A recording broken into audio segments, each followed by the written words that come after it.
Buddy, you're now tuned in to the Planetary headquarters, and we are going over the craziest moments that we had in Contact in the Desert 2025. It was our first one. It was glorious. We've been calling it a fever dream ever since we came out of it. It's just a series of events back to back, nonstop, pure adrenaline, chaos, aliens, mind, body, spirit. One of the few places you could actually express yourself openly, and people were expressing themselves openly about their thoughts and opinions on the UFO subject. Controversial names there, big names there. And it actually turned out into something way more than what we thought it was. It was something divine, borderline divine, sublime. And I guess we'll explain it all right now. That's why we're streaming today. What's up, everybody? Saying hi to all my contact brothers and sisters out there if you're tuned in. I met so many people. So what's up? Shout out to you guys. I can't name everybody out there right now. Shout out to everybody that we met, man. I don't want to start name dropping now, but if you're tuned in, what's up? Shout out to the long talks that we had at night, to the brotherhood, the fraternity, to the sharing of souls, the exchange of thoughts. Let's get into it. But we can start from the top. I guess, Taychella, you can add a little preface before we start the story if you want. Because I just gave my emotion. Yeah. Okay. I've heard about Contact in the Desert for years because I've listened to Mysterious Universe, the two Aussie fellows, 10 plus years doing a podcast about aliens. That's what got me into this whole thing. That literally changed my entire, I guess you could say, life path at the end of high school. Now, I guess you could say if it wasn't their podcast, it would have been someone else's. But what's interesting is that when I think back to my UFO awakening, as somebody might call it, and we'll get into why that connotation seems so integrated with the whole UFO crowd, is that, it was just by listening to stories from legitimate authors and experiencers in high school. I was like, oh wow, like UFOs are actually like it's like a real life experience that a lot of people are having. And that was enough to send me on a journey, a search for the truth. And we found everyone at Contact in the Desert, is like that. They're searching for the truth. They're very independent thinkers because the UFO field is by no means the mainstream conception. It is new to the mainstream conception over like the past couple years. Now people are starting to talk about it seriously.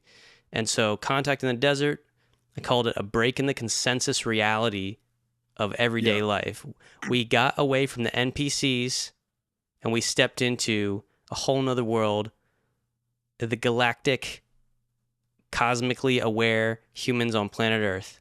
So that's my preface for Contact in the Desert 2025. I hope you're getting amped because we were there in person, we were in the cut, and we got to see what these UFO fools are made of.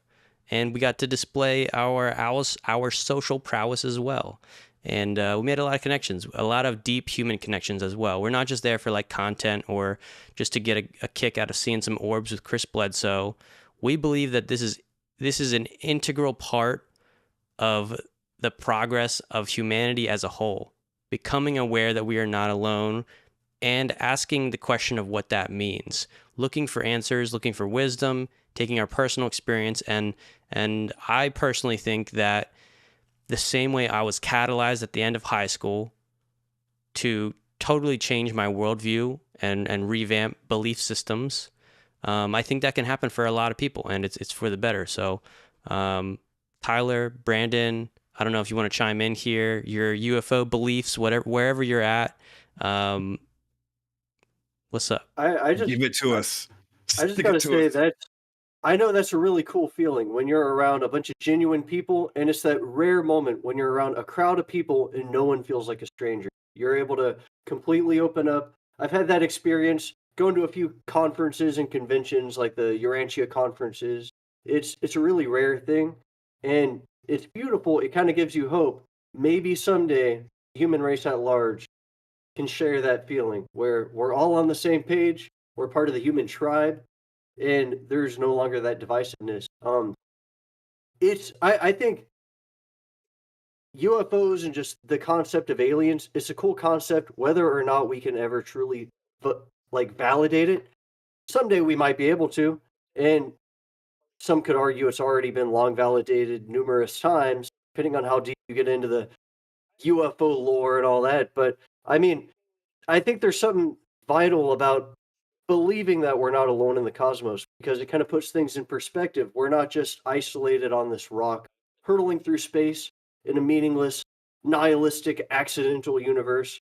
Puts it in perspective that we might be a part of some larger family, and maybe we got some work to do in waking up to get on their level. I don't know. Uh, Brandon, what's your thoughts on UAPs? We got Brandon here from Project Initium. I know we all have a lot of catching up to do. While y'all were at Contact in the Desert, Representing. we were doing an expedition in New Orleans looking for treasure. We'll tell you all about that. But of course, we got to hear your experience in Contact in the Desert. But yeah, Brandon, what are your thoughts? Yeah, you are very poetic with how you talk, Tyler, all the time.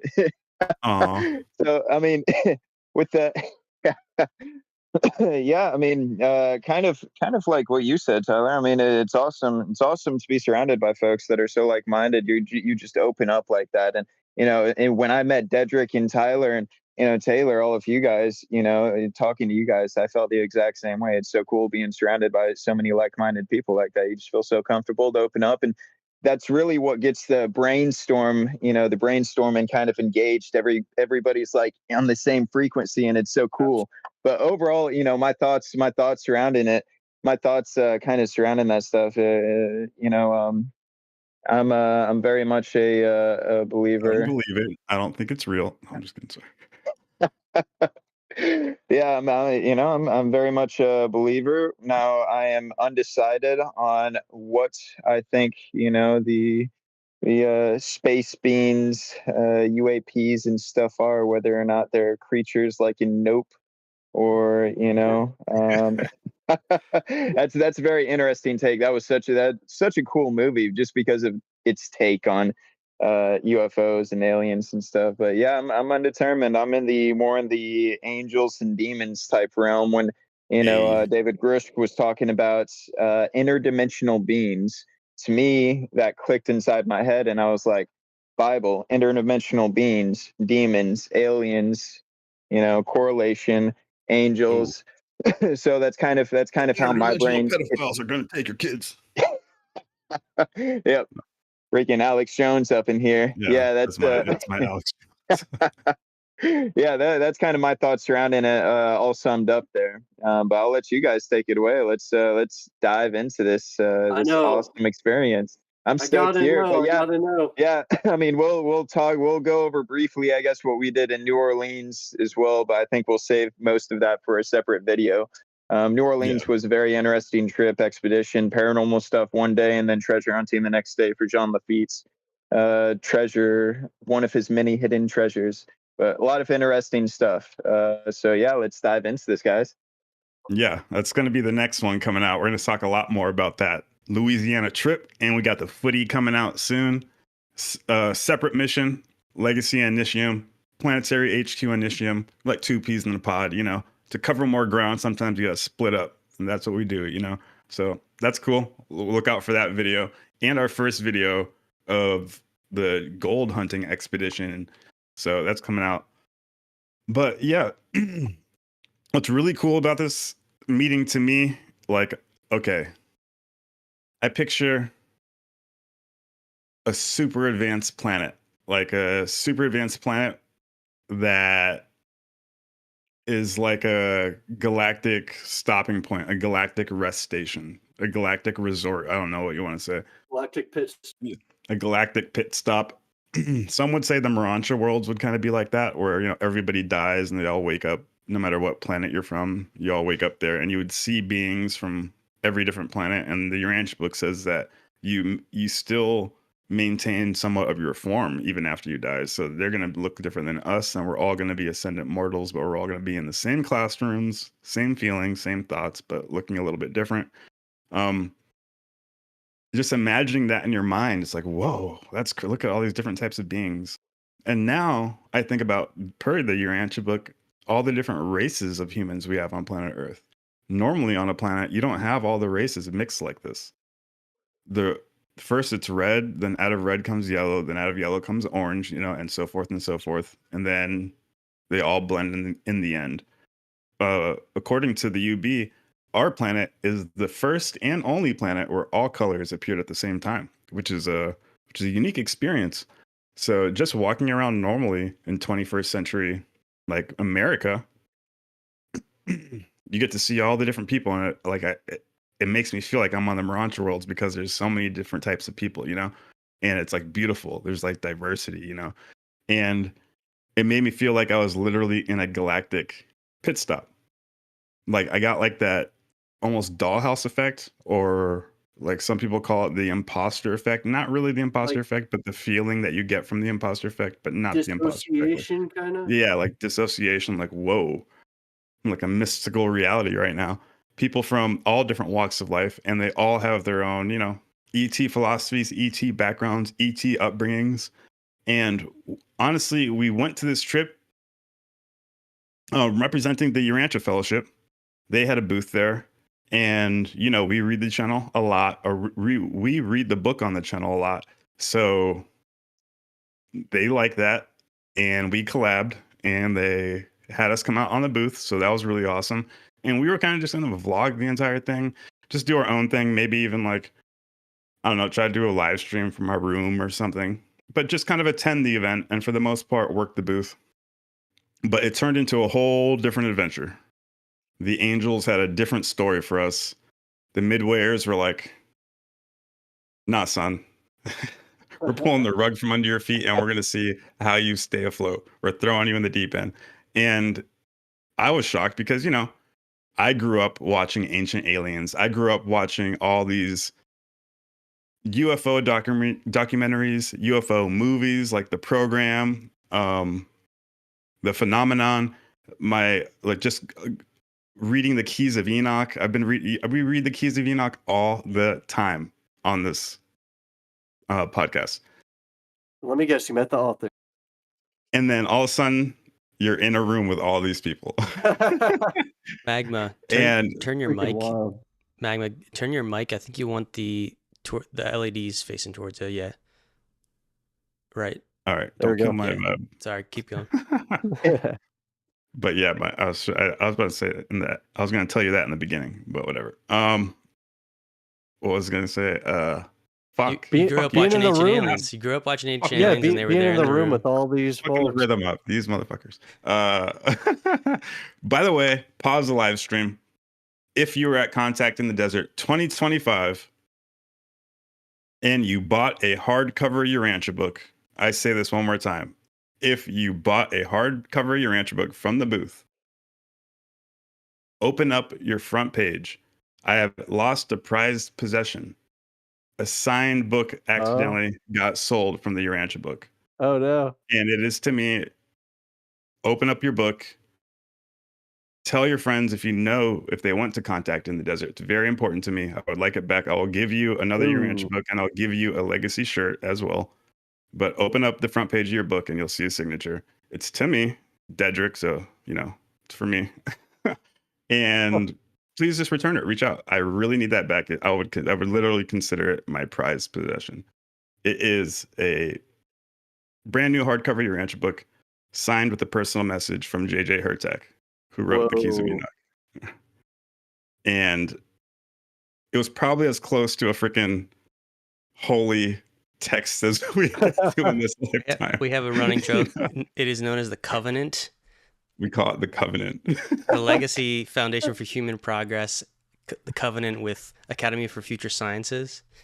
Yeah, I was gonna put it on glass and exactly what the angels don't want. Like that's why they made it disappear, because they're like, no, yeah, maybe start worshiping. This is too much. Oh yeah, I was saying they archived it on the spot. As soon as we left eyes off of it, poof, teleported, goes in the archive. Out of reality. Yep. No, this is too much. But personal to me, and he said like in the order of Melchizedek, said some crazy ass message. then drew like a custom Merkaba with his hand, dude. All in there. It was beautiful to me. My God.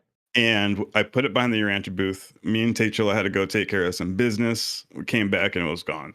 Ooh. So that sucks. But if good thing is they bought a Urantia book, so that's awesome. And you're willing to read it. So hopefully this message gets to you. I'm gonna keep saying this every episode of my life until the day I die, until I get that book back. So I'm actually gonna make a separate video to post, and that's coming out tomorrow. But okay, back to the story. Yeah, imagine all these people are in a room, and not only are they in a room, but you guys start drinking together.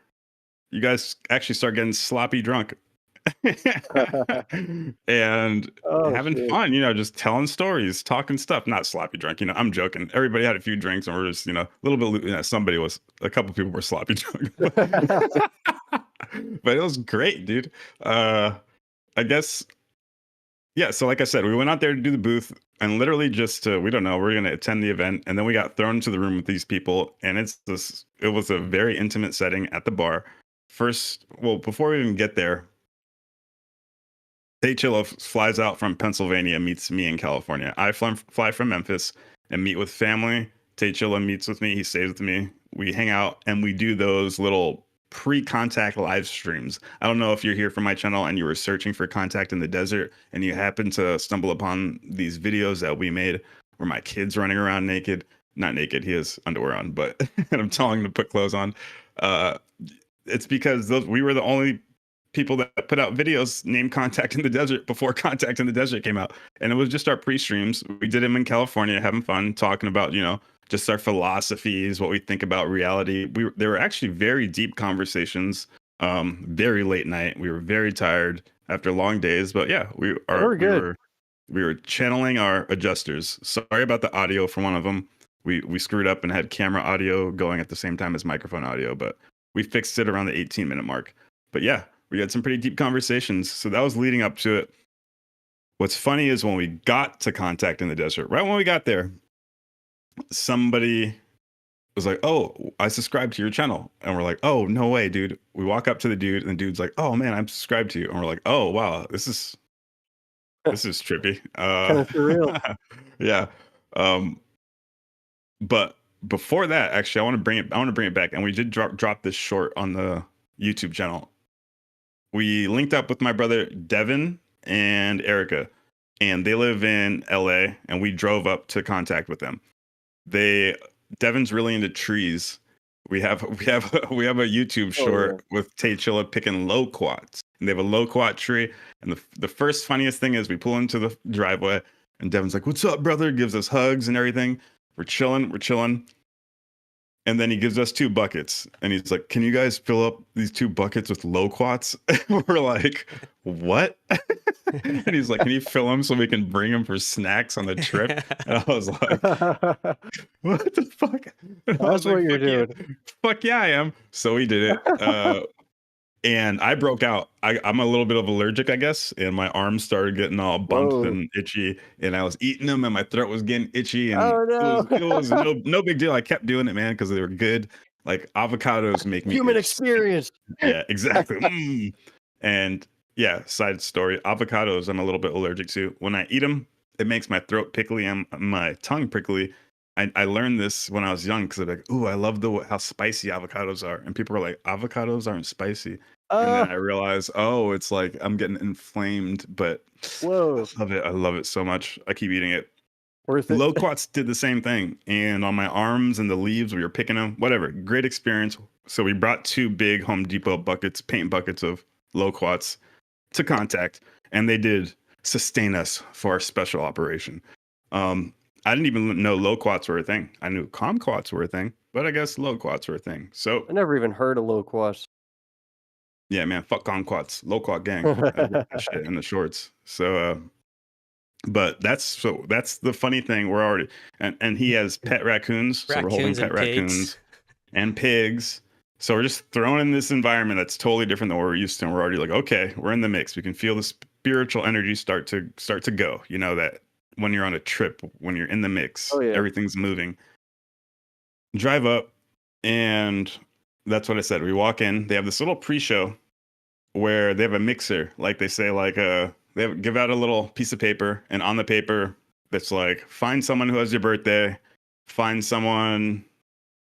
A couple questions, like a mixer for icebreakers that you go around and talk to people. And I think if you get all the answers, you got like a prize or something, maybe like a shirt. I forget. We didn't fill them all out, but we used the question to talk to people because we were like, you know me, I'm talkative, I'm outgoing. I'm like, we're fucking talking to people, Doug. We start talking to the homie, and the homie's like, oh shit, I'm subscribed to you guys. And well, we give him a card, and he looks, and he's like, oh, I'm subscribed to you guys already. We're like, oh shit, that's kind of crazy. So we're like, all right, fuck yeah, you know, doing what the channel's supposed to do. So it makes you feel good. And when people out there picking that shit up, receiving them extraterrestrial broadcasts and celestial downloads that we help our people provide and grab, then that's just confirmation, you know? We're trying to change this planet together, baby. So that was the first one. And then what happens? We're like asking people different questions. Hey, what's your sign? What's this? What's that? And we turn around, and you're like, yo, that's Ashton Forbes, right? First UFO celebrity that we spotted. Shout out in the to crowd. Ashton. Shout out to Ashton. What's going on? We hung out with him a little bit later. Throughout those couple days, kept seeing him, saying what's up, getting loose. You know, we were having fun. We were all having fun. But yeah, that was the first time everybody got there. And what you can explain it to Chilo. Yeah, so Ashton Forbes has done a lot of work with that MH370 case. He's actually like weirdly controversial in the UFO community because he says that it wasn't aliens, that it's actually human US government, reverse engineering stuff. So I've heard him. I know who you're talking about. Okay. You're so loud now. Why are you so loud? Yeah, what? I don't know what happened there. Because I turned my mic. He turned his mic. Away from me. So you met freaking Ashton Forbes. That's crazy. He was right there. He was way taller than I expected. I never seen him like standing up, so he's like towering over. You got pictures of that? Yeah, I could pull it up. But Ashton Forbes, and he even talked about on his live stream. He was like, there was this rumor going around where people were like, oh my, I think Ashton Forbes is coming, and it's because you know he really does kind of turn up the community. And what I respect about him is that he does have this relentless pursuit of truth, is what I call it, and that can be abrasive at points. And there's a lot of, I guess, implications to that specific case. And I applaud him for always searching for the truth. And I think he had a lot of fun at Contacting the Desert. I watched his live stream, kind of reviewing it, and he had some good messages and moments in his personal journey of just like meeting fans, meeting detractors, and realizing that they're all kind of people that are really passionate about finding the truth, and everyone's kind of doing their own thing. And there's networking, and also it's different in person. You know, you can really feel people much better in person than online.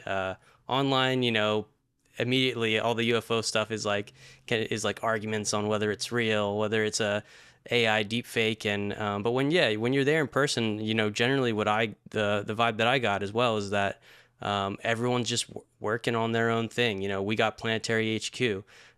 Some people are talking about UFOs in the government, like Danny Sheehan, the congressional sort of lawmaking stuff. There's so many sectors of interest. There's experiencers, abductees, contactees, channelers, energy workers, all that stuff. So yeah, I can pull up a photo here of that, maybe that mixer with Ashton there. But what's really cool is like I got to see how the big dogs, how they are in person. I thought they were going to be snobby or like, kind of like, don't meet your hero. I'm better than you, but they weren't like that at all. They were actually the opposite. And I got some words directly for some big names that they're watching how I was moving the entire conference, how me and Tay Chilla were moving, and they're like, yo, you guys got it. You guys got charisma. You guys are getting after it. Chris Ramsey, shout out to my brother Chris. Those words of wisdom, those words of power that you gave me, I appreciate that. I already told you I look up to you. he told us, keep doing it, keep doing what you're doing. James Fox talking about he remembers being where we were when he was down, trying to, make a name for himself and come up, struggle, and create that first UFO documentary. All these big dogs were willing to sit down and talk with me and just chat. And I was like, damn, bro, these dudes are cool. And not only chat, like support and show love. And I was like, all right, that's what it is. It's a wrap. Like, this is the brotherhood right here.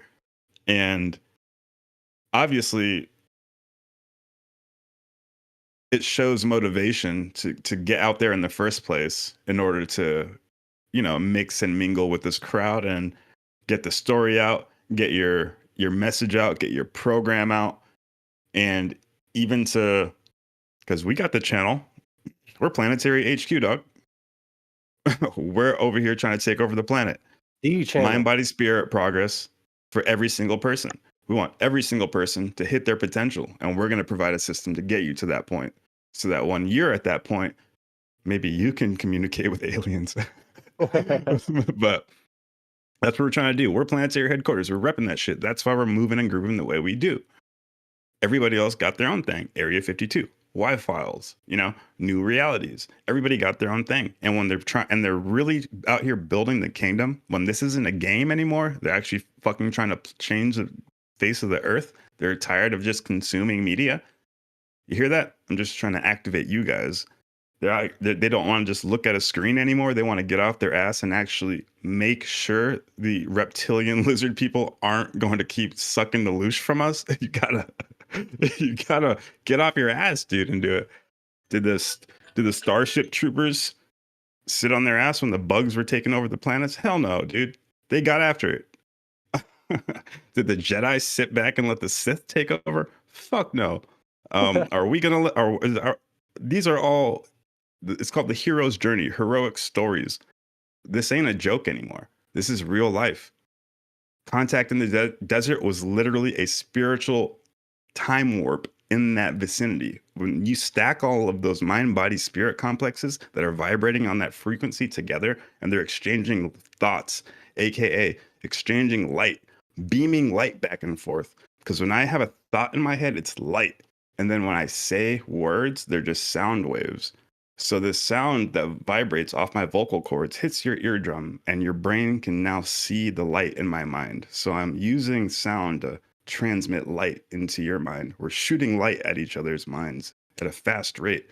If you could see the light that was going back and forth between all the minds at that conference, and the type and the speed and the patterns that were going back and forth, the aliens were probably getting sucked in. Don't drive by that thing. Get sucked in, dude. Little fucking black hole. It was fire, man. And there was not one bad thing about it. It was sick. Ashton was dope. That was really cool of him. Did you pull up anything? Yeah, I'll share. Let me share my screen with you guys so you can see it. And also, Gino was in the chat. Oh, his comment is gone. No way.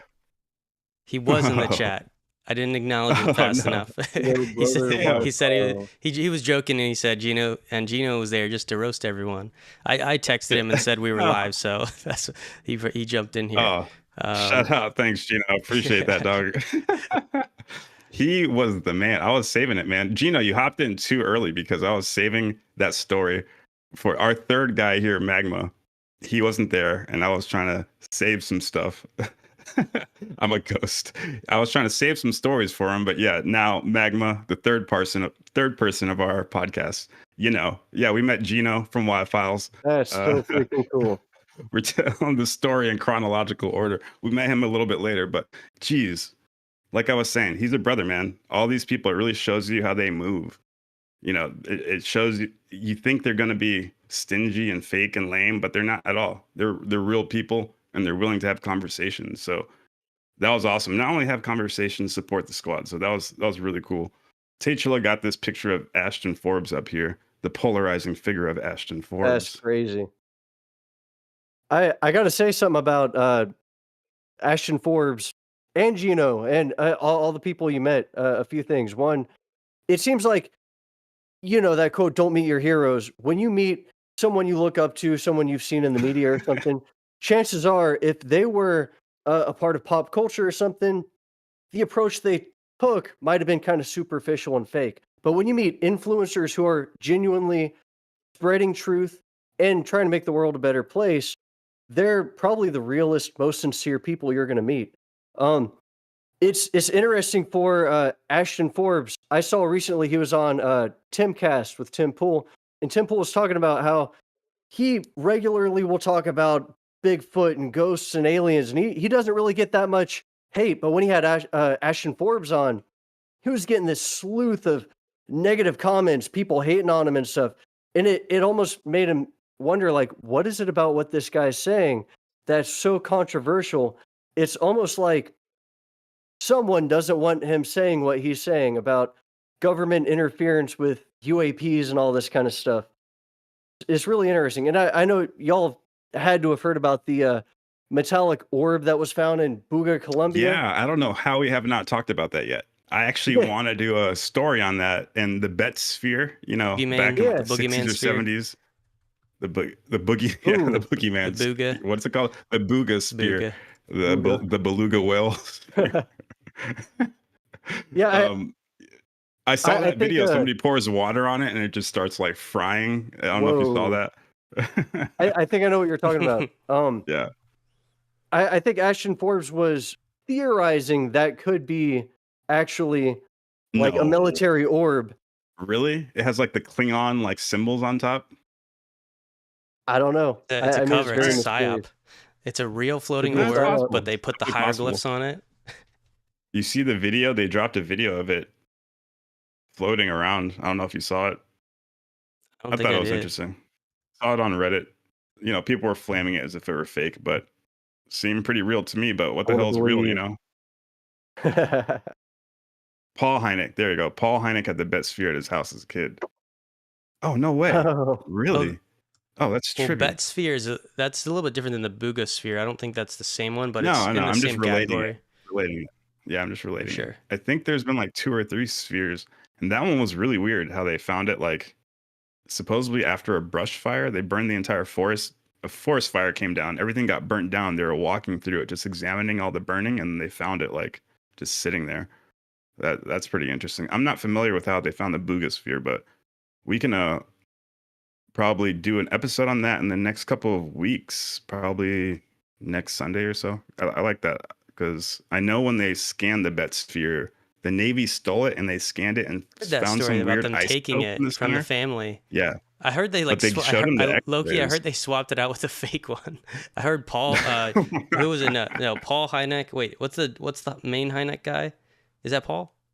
Paul Hynek. Yeah, that's the son of Project Blue Book. The J. Allen Hynek. J. Allen Hynek. I heard this story where like he was an investigator and he went to the house of somebody who had one of these spheres, and I think they had. I think J. Allen Hynek had already had possession of a sphere, but they heard there was another one, and they heard that it was like rolling around on its own, and that the family thought it was responding intelligently to them, and it would like follow them around, and they thought it was like fun.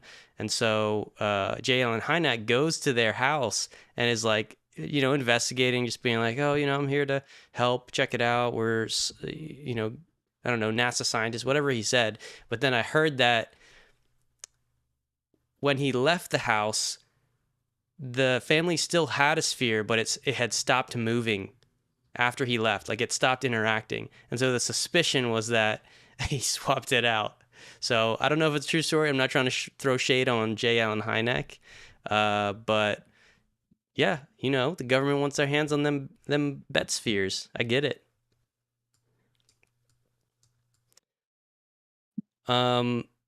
So I'll maybe I'll continue here with the storyline of that first night. What does Gino mean by it's gaining and losing weight as it gets examined? Are you talking about like in the public mind, or is it physically losing and gaining weight? Like they're weighing it and it's different. There's a Y-Files episode on it. We got to check it out. On the Buga Sphere already? I have not seen that. I think he's talking about the Bet Sphere. Talking about J. Allen Hynek or the Bet Sphere. Yeah. Oh, okay. But yeah, we gotta look into that. If it's really losing and gaining weight physically, that's an interesting case. But yeah, keep it going. Timeline. So we meet Forbes. That's really interesting. Yeah. Now Physically, this photo is damn, actually he says physically. That's kind of trippy. This photo is at there was a mixer out on the lawn, and that's where we were first meeting people. So in chronological order of the story, that mixer on the lawn was first. The photo in here was like the after party at the indoor bar. But I guess let's continue. Who else? Who was the next person we recognized and met out there on the lawn at the mixer party? I am not sure. The Bledsoes, right? Yes, sir. Yep. I'm pretty sure. We got into some conversations with some people, just chatting. Turned around. I think Taylor said something that Bledsoe's over there, but I didn't know what he looked like. Ryan Bledsoe, the younger son, because there's Chris Bledsoe Jr., then Ryan Bledsoe, and Emily, right? Yeah. Yeah, Emily Bledsoe. And so yeah, I turned around. Taylor's like, there's Ryan Bledsoe over there. I turn around. I don't know what he looks like. So, and I see people looking up at the sky. So I just go over there. I'm like, people are looking at the sky. I want to look at the sky too. And if I guess Ryan Bledsoe's over there, maybe they're summoning orbs. You know, I want to go. I'm not gonna go miss an orb, but I legit don't know what this dude looks like. So walk over. I guess I'm right next to him, and I'm just wearing my Mars Attack shirt. And he walks up and he's like, "Yo, nice shirt." I was like, "Oh, thanks, dog." And I just thought it was a homie, you know, just another dude at Contact. Which, I mean, he is just another dude at Contact. And I'm trying to figure out who's a Gemini. So I asked him, I'm like, "Yo, are you a Gemini?" And he's like, "Nah, I'm a Leo." And I was like, "Oh man, not everybody's perfect." I said that, and he was like, "What?" And we just chuckled a little bit, and we were having fun. And I gave him the card and shit. And then I think you were like, I think you started talking to him because you knew what he looked like, and you're like, "You're Ryan Bledsoe." Yeah, right? yeah. You said that, and then I looked and I was like, "Oh, you're Ryan Bledsoe." And we just started chopping it up. Yeah, some backstory is that I read the UFO of God book probably about a year ago, and we did get some photos with Chris, and we got to talk with Chris as well and hang out and kind of really get, I guess, that, you know, personal fellowship with a lot of the Bledsoe family, and they're really cool. They were so nice. They were so nice. Yeah, they seem like really down to earth people. Oh, 100%. Yeah. And so amazing. Okay, like spiritually nice, you know. Yes, 100%.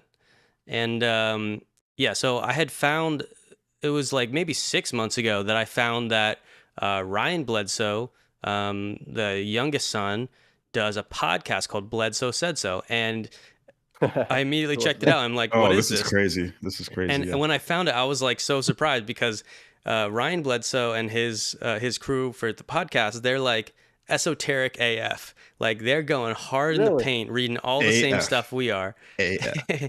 you know, classic Emerald Tablets, Kabbalion, Hermeticism, Ancient Egypt, all the Forbidden Scrolls. I didn't know his sons were like that. I just knew Chris Bledsoe from the right. I didn't know his kid was on the and we Hermeticism. Know, like from the episode that we did on the Bledsoes, we did a 4-hour mega stream when I sort of brought this story to everyone. Eventually got everyone to listen to some podcast episodes, get up to speed so we can analyze it, because, you know, we think that the Bledsoe story is super unique because it's both the reality of alien physical beings, physical contact, but also the higher spiritual dimensions and spiritual beings and cosmic government. And we'll get into more of that later a bit, but that story... Get into it now, dog. We'll get into it now. Yeah. So, well, let me continue the timeline here. So, okay. So from reading UFO of God, we know that Chris Bledsoe's background is like, I think it might even be Pentecostal Christian or like Baptist, one of those like more traditional. I think it's Pentecostal. If I remember. Yeah. And he lives in North Carolina. So shout out to the Pentecostals in North Carolina, gang. Heck yeah. Dancing up a storm, baby. And that was his part background. Of the Pentecostal church too. That was the tribe I came from in Georgia with Pentecostal. Wow, nice. I mean, I wasn't from there. I was raised a Catholic, but when my uncle opened a church, it was a Pentecostal church. Nice. Y'all switched up. You were like, when we open this church, let's do Pentecostal. Yeah, Catholic right. and Pentecostal, it's the That- opposite ends of the That Catholic It is mass kind was of- too Too a little too lame. laid Too back. stiff. formal, yeah. We need some more bass. Yeah. Jesus Christ likes bass, dog. You don't get people running up the pews in a Catholic church.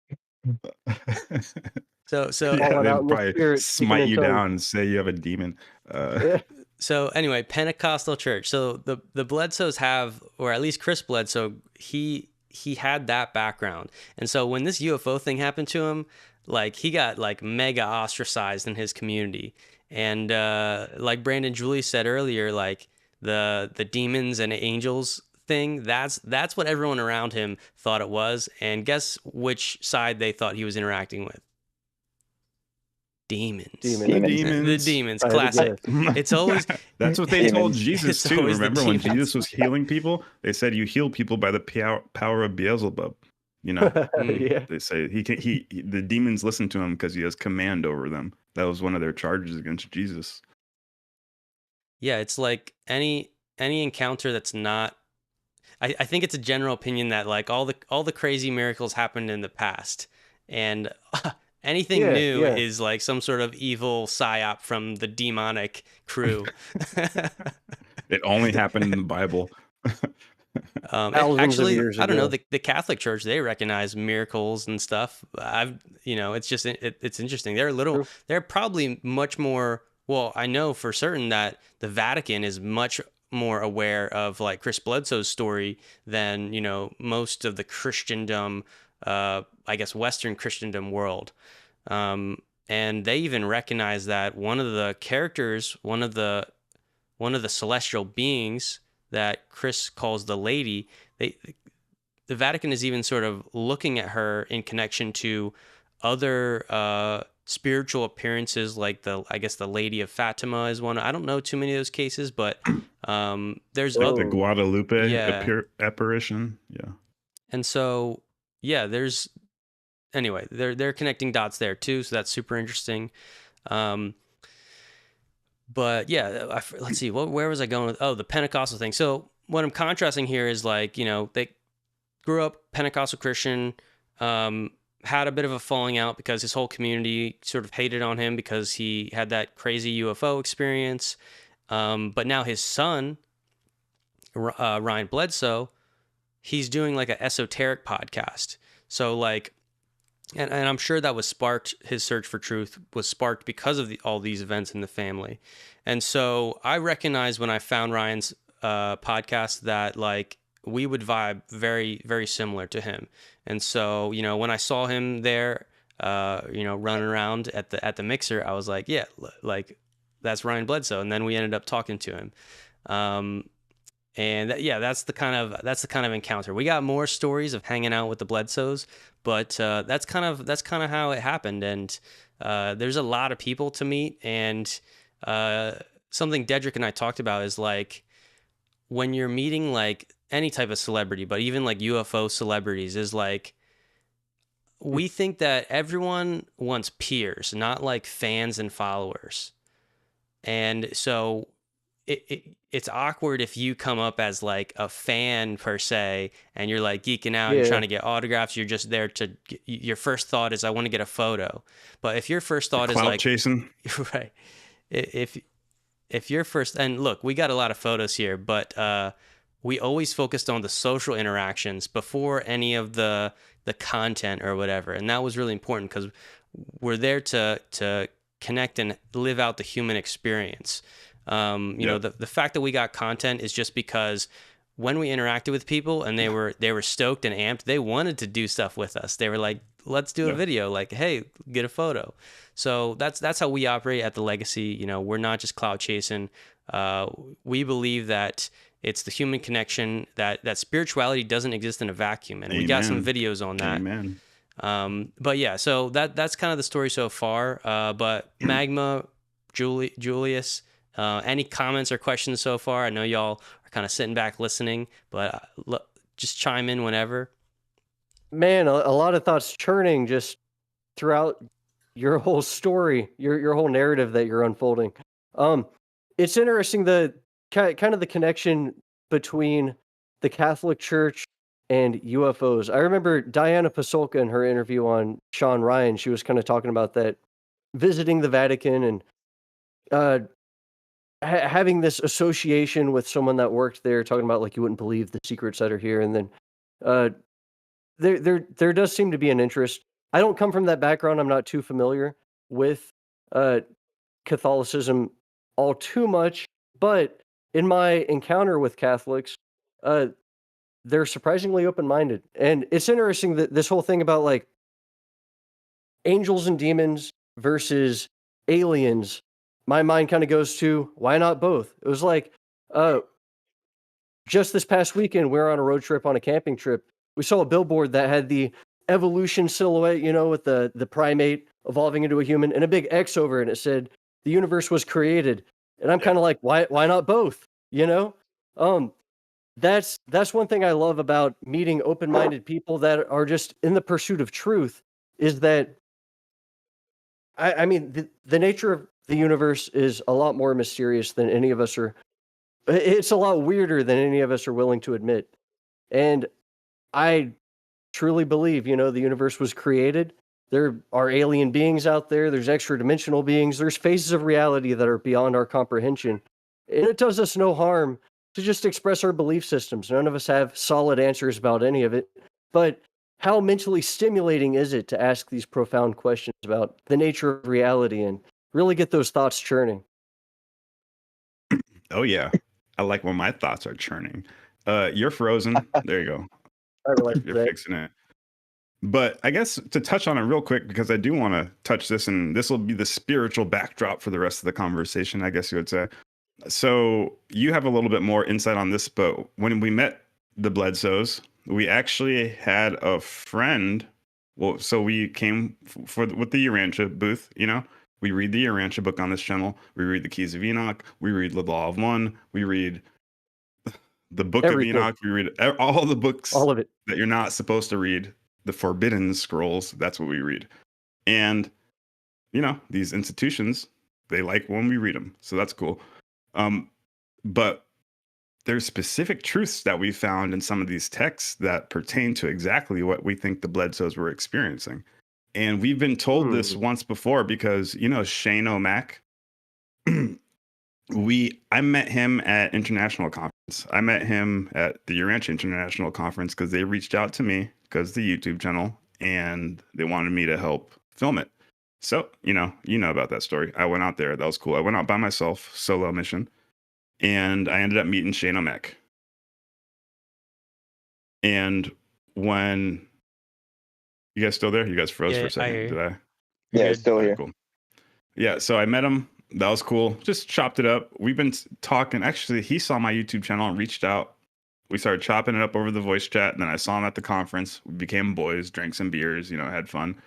He left and we kept voice chatting. And then he kept talking about Bledsoe. And I was like, what? Drew Bledsoe? I remember Drew Bledsoe back in the day throwing them pigskins, dog. But yeah, he's talking about Bledsoe. So, all right, I'll listen to this. You were more into it because you read the UFO God, and you kept talking about, and you're like, yo, what he's talking about is really lined up with the Urantia book. You know, they kept saying it to me. I'm a 20-year reader. I mean, I've read the book cover to cover over 20 times. I have this shit damn near memorized. And because it explains the entire angelic hierarchy, where we go after you die, the planetary history, and Jesus. It's pretty dope.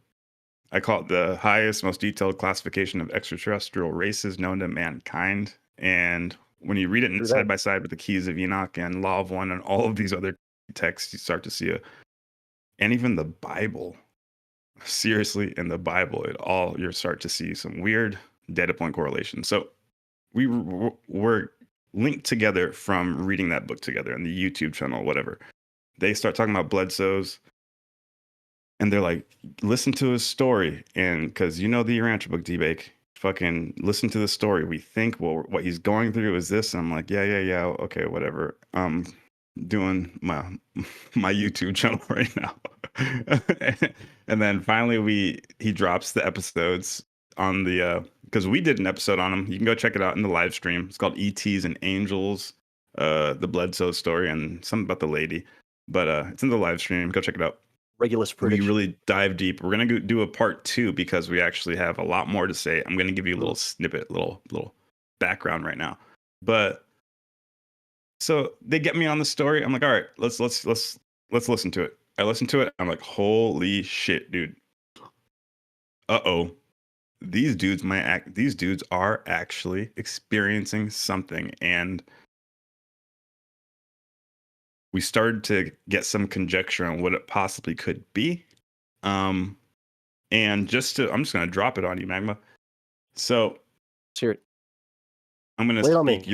Urantiese right now. I guess I'll break it down for the viewers because I want everybody to understand. So, per the Urantia book and other texts, the universe is ran like a country, like a government. I always say that America, 50 different states, right? Every state has a leader over the state at the city level, town level, and there's a hierarchy and a chain of command. All of the representatives of the states report to the president. The president is at the top for ease of conversation. You can use that mental image and superimpose it over the universe. And the universe is sectored and federated out, and there's an angel in charge of every sector. Okay. The angel that was in charge of our sector was named Lucifer, and about 250,000 years ago, he rebelled. A whole different story. But when that happened, in the Bible, in Revelation, it talks about this. John the Revelator talks about this. It says the Council of 4 and 20, he says, and I was about a throne, and I saw 4 and 20 elders with white hair, clothed in white raiment. And he's something like that in Revelation. So that's in the Bible. The Urantia book clarifies and said, this is the Council of 4 and 20. They are a council of ex-humans. The Urantia book, Urantia is the word for earth. Urantia means earth. So ex-Urantians means ex-earth human. So ex-Urantians, the 24 people, ex-earth humans, and they reside and watch over earth. And they're trying to cultivate spirituality through specific means. We're not going to I would say they have proven their ability to handle responsibility really well, and they're up to the task of being responsible and kind of watching over the progress of the human race in some capacity. Yes.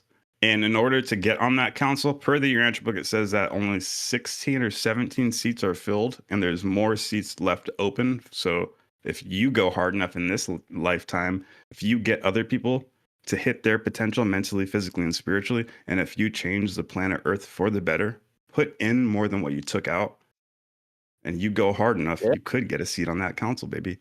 You can start your cosmic career here and now in this lifetime by going hard, dog. And helping other people along the way. Because when you wake up, that's what you're going to get judged on. You're going to get judged based off that. How hard you improved yourself and how hard you help others. That's the only thing that matters. Unless you care about just Ferraris and asses. I mean, that's cool too. But what we're talking about is, okay, this Council of 4 and 20, ex-humans. Jesus Christ. Brandon's over here. My bad. Oh, Medel's turning in. Medell, What's up? Medel's in the chat. I did. I got very excited. Yeah, I know. He's over here throwing phones over here. We met Medell. She was do you remember her background? Yeah. I don't want to give too many personal Draco. details, Okay, but well, yeah. okay. But we met Never Medell, mind. and we have an interview coming out with her eventually, and it's really good. We'll say it for that. So we'll say it for that. But we're just trying to shout her out because she's a real one. We know it. Late night conversations, 2, 3 a.m. That's what it's about. Contacting the desert, fellowship. Yeah. So Council of 4 and 20, they're all, so they're ex-Urantians, ex-Earth humans. Enoch is on this council. John the Baptist is on this council. Adam and Eve are on this council. Other major names are on this council. You pretty much have to be a big spiritual leader to get on this council if you go hard enough. We also know about the Trinity. So the Trinity is the top dogs of the entire universe. According to the text that we read, the Forbidden Scrolls, according to the apocryphal text, the Divine Scrolls, it says that at the center of the universe, the top dogs, the leaders, is the Trinity. You know, the Christians recognize this: the Father, Son, and the Holy Spirit. Three people, it's almost super beings. It's almost a corporate entity of the primordial consciousness that founded all of reality. Yes, like- yes. Three beings that came together and created everything: the Father, the Son, the Holy Spirit. I'm not going to get into it. That's a whole different episode, but let's just briefly brush over that. We could go on for hours just about Yeah. that. So the sun gets represented on planet Earth through a specific representative, and that was, he came 2,000 years ago under the name Jesus Christ, okay?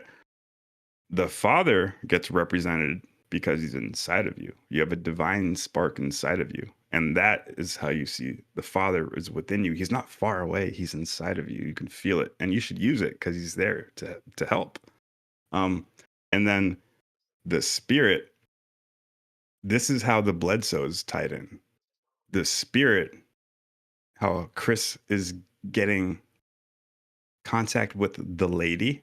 The lady is clearly a female apparition. Like I said, like the apparition of the Guadalupe apparitions. You said Fatima.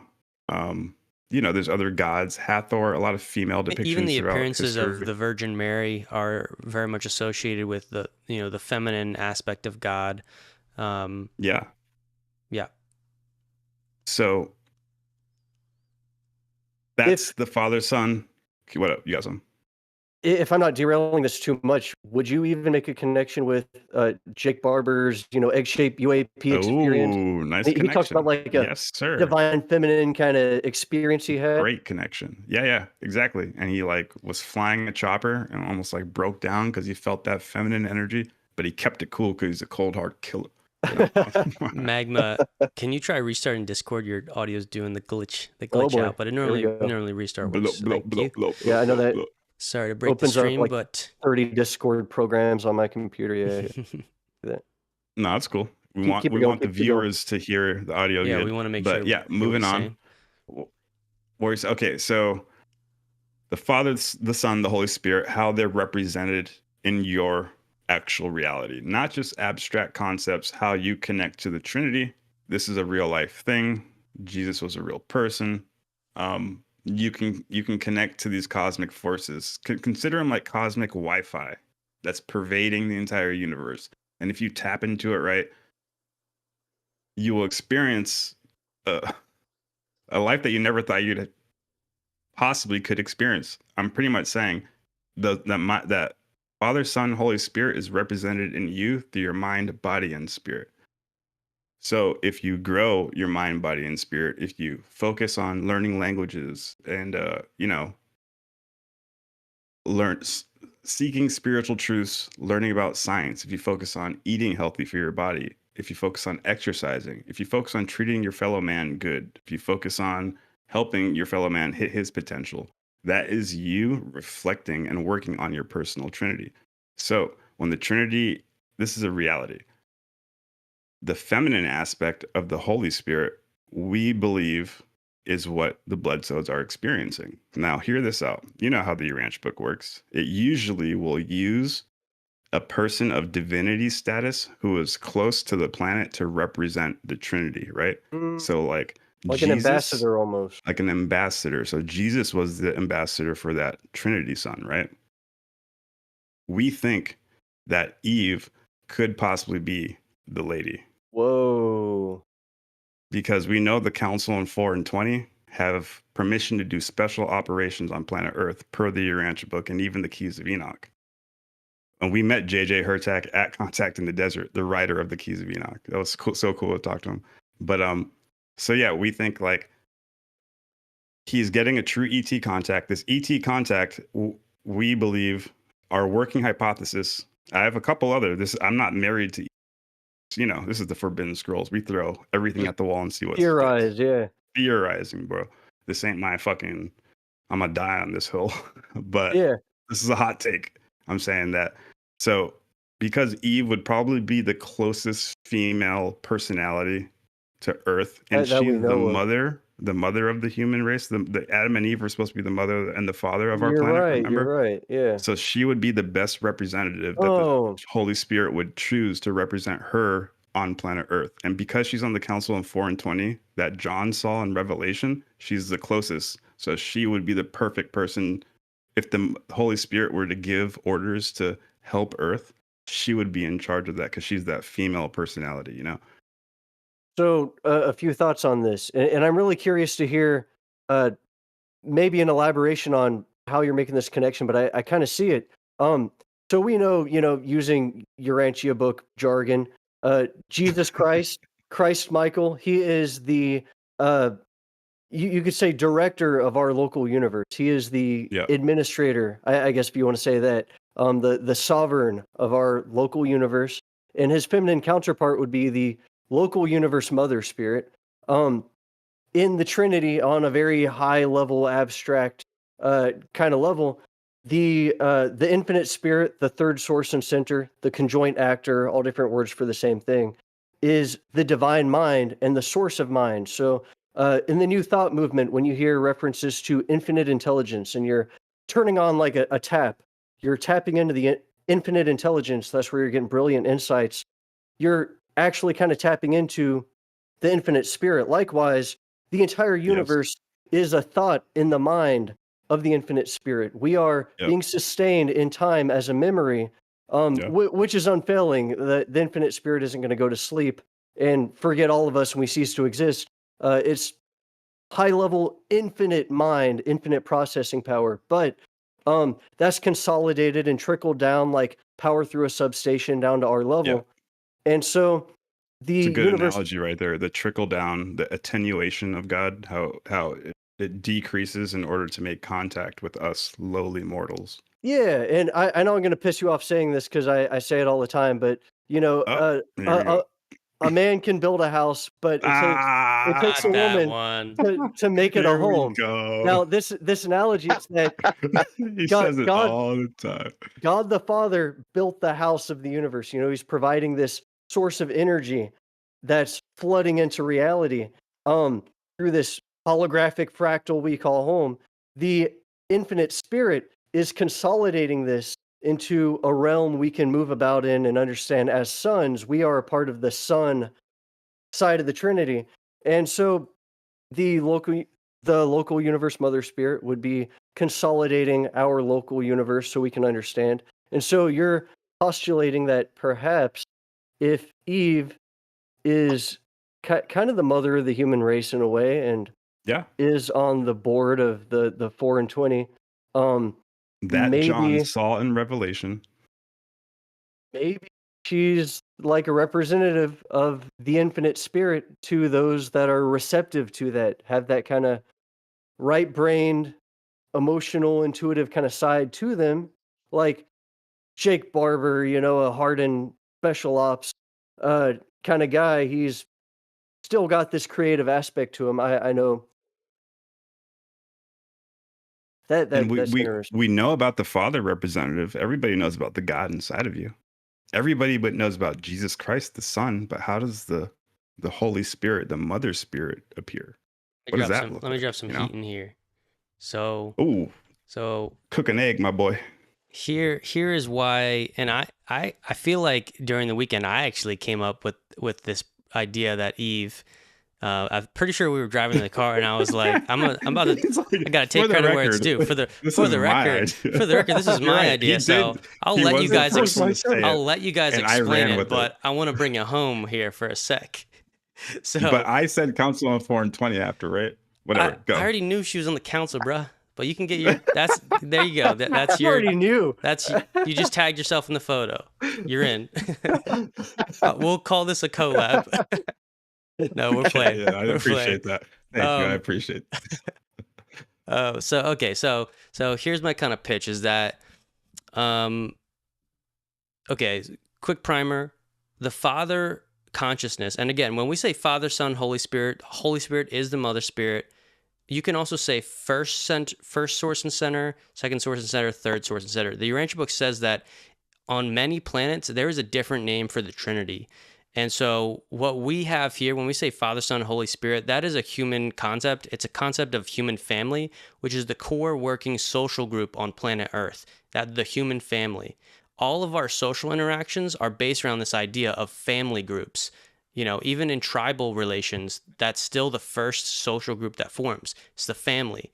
So when we're talking about a family concept and projecting it out on the primal consciousness, it helps us understand something about relationships and working groups.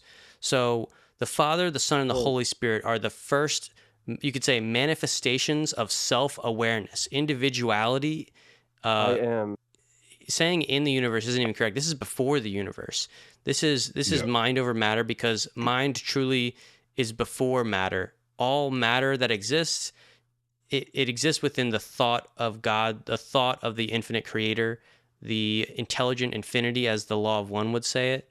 So that's my kind of little explanation of the Trinity and the functions of each level. So the Father consciousness actually bestows free will and individuality on the individual beings throughout all the universes, because that's like the first manifestation of self-awareness, the Father. The Son, the first circuit. The Son, personality. Yes, the Son part of that serves as the Word of God, and this is even pictured in Genesis, I think. So here, what do we mean by Word? Okay, so God the Father, when He thinks, it comes into existence. The thing which manifests and comes into existence is what we call the Word, because words are the quantification of a thought, right? In our minds, we can have an abstract thought, but then we quantify it into a word, and it becomes like solidified in material reality. We have a symbol that represents a greater thought. No thought can truly ever fully be represented in a word. Words truncate reality, and that's what we see with matter. Matter is like little separate bits of what we think is reality. It's what separates the appearance. It gives the appearance of things being separate from one another, even though they all come from the original thought.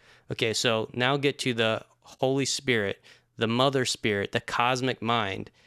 The function of the cosmic mind is an infinite field of consciousness, the 0-point energy field. Well, that's a little bit different, but the cosmic mind. So how do we, as individual animal beings, where do we get our mind and our individuality? Well, we get like sort of free will and personality from that first source and center of the consciousness, but we actually tap into expression of thought in the mind through the infinite mind of the universe. And that the Urantia book talks about how that happens on 7 primal levels, meaning that animals tap into the 7 primal levels of consciousness, and that is the cosmic mind. And humans are the first animal on a planet to tap into all 7 levels, and the last level is the God consciousness, the ability to be self-aware and aware of God. The 7 chakras. Yes, the chakras. It totally correlates with the 7 chakras. Yeah. So you have something to chime in, because I have one more thing here to explain Eve. Go for it, Taylor. Go for it. Yeah, I'll keep going. So, okay, so Eve. Adam and Eve, if you're not aware of the Urantia book story, go check out our last live streams. Adam and Eve were not, what did we say? Adam and Eve were not humans, they were ETs or something. Oh, Adam and Eve were not the first people, but they were ETs. They're ETs. So go watch that. So you got to watch that. It covers the epic origin story of the pre-Adamic evolutionary humans on Earth, and then from any modern perspective, if they were to see Adam and Eve arriving, and this story is portrayed in Genesis, although they left out the fact that there were pre-Adamic humans. Yep. But anyway, if modern humans were to see, kind of, there's a hint. There's some hints, yeah. If modern humans were to see an Adam and Eve land on a planet, they would 100% be like, okay, these are some type of alien beings. But the bodies that Adam and Eve had, they did look human, but they were taller and they kind of glowed. They had an aura to it. And when they arrived, the people looked up to them like they were gods. They literally thought they were divinity incarnate. They tried to worship them, but Adam and Eve had to be like, whoa, whoa, whoa. we're going to teach you something important. We are not gods ourselves, but we can tell you about where to direct your worship, your sense of awe about the universe. That goes to the Trinity, the God the Father, the first consciousness. And so I'm premising this because the early humans, when they saw Adam and Eve, they were like, that's divine. And now come here again to this modern story that we're seeing here with the Bledsoe case. When he's interacting with the lady, his only words are that it's like a divine goddess, or like the mother aspect of God, like it's holy, it's quite amazing. However, it's like this lady hasn't entirely, I guess, given her origin story, so we don't really know what type of being she is. And so that's why, I had that thought, well, what if this is Eve from the Adam and Eve mission, personalizing and organizing some other beings, because she gets the help. This character, the lady, gets the help of other like little aliens that that kind of help in the contact case. And remember, and he even called them cherubim. Yeah. Oh, yeah. And so, go ahead, Magma. Ask. So it's like we would call them aliens today in 2025 because that's the terminology we're familiar with. Touching on what you're bringing up initially, Taylor, the Urantia book uses these terms like the familial relationship of the Trinity, Father, Son, Holy Ghost.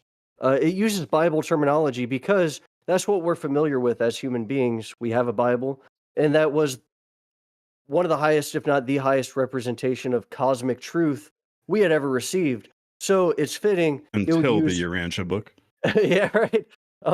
It's fitting it would use that terminology. And Taylor, you actually mentioned something about the Word of God being a physical manifestation of the thought in the divine mind. That actually brings us all the way back to one thing D-Bake opened up with, talking about thought forms being light, and he can use his voice to transmit that. I would argue that the look throat, at that. That's unreal, dog. JJ Hurtak right there. Sorry. What I would you know what we would call like the throat chakra. Your throat is a transducer. It's taking a higher form of energy and transducing it into a new form of energy, sound waves, to be transmitted across and then picked back up and received, and then amplified through almost like an amplifier circuit back up into our brain, back into that thought form as we tap into that cosmic mind.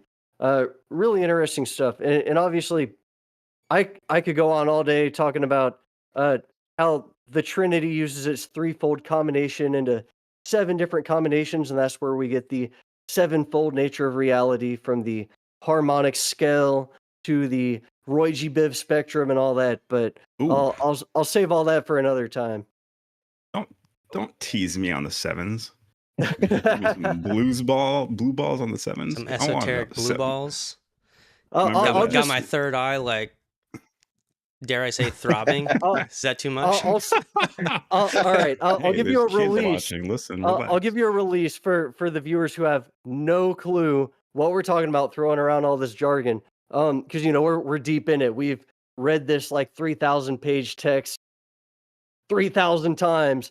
But the mind, body, spirit, the thing, meaning, value, triosophy, you can apply this threefold lens to many different concepts, but the Father, the Son, and the Spirit combine in different ways. So you got Father, Son, Spirit, Father, Son. Oh, he's actually doing it. Oh, Father, my Spirit, God. Son, Spirit, and then Father, Son, Spirit. So that's 7 combinations, and that's where you get the 7 adjutant mind spirits, the 7 master universes, 7 chakras down on our level. It's just different reflections of the same pattern, serving different functions in the infrastructure of reality. And I'll just leave it at that. And that's how Dave Chappelle thought of that one sketch with Leonard Washington. He rolled 77 sevens in a row in the World Series of Dice against Ed Larry. You don't remember that? Come on, guys. Know your history, kids. No, you're so funny. You're like 7. I ain't gonna explain it. We'll save it for later. Actually, you know what? I'm gonna explain it. You know what? Well, Just yeah, I can't blue ball you busting guys. your balls.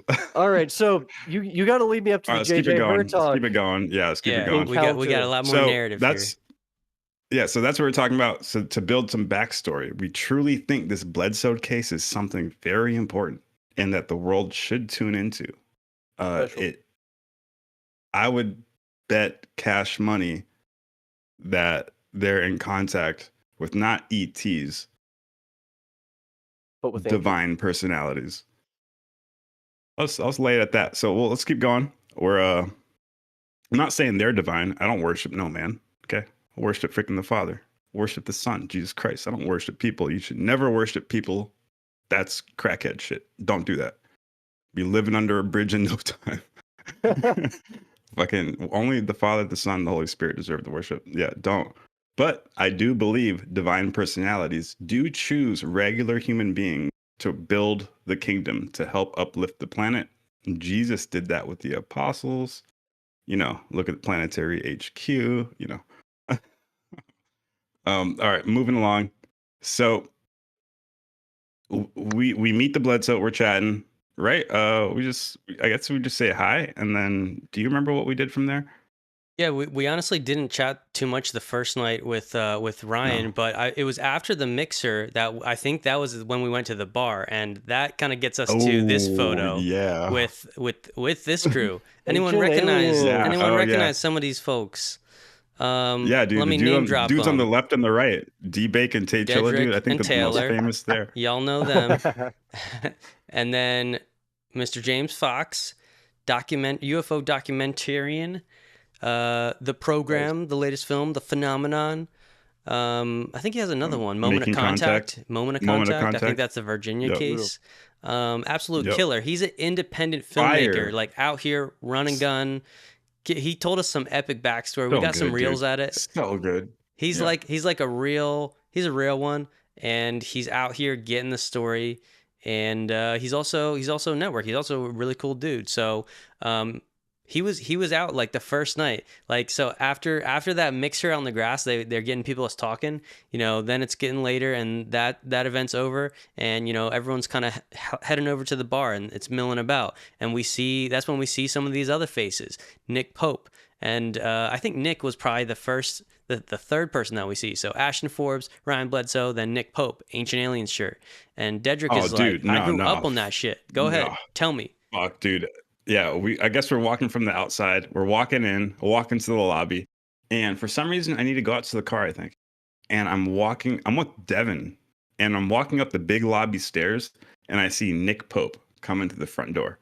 And he just walks in with the Ancient Alien shirt that he's wearing right there. And he walks by a big group of people, just like normal hotel goers. They had no clue who he was. They just he just walked right by. They're like, whatever, this old guy. Sorry, Nick, you look great. Can't be a day over 25, right?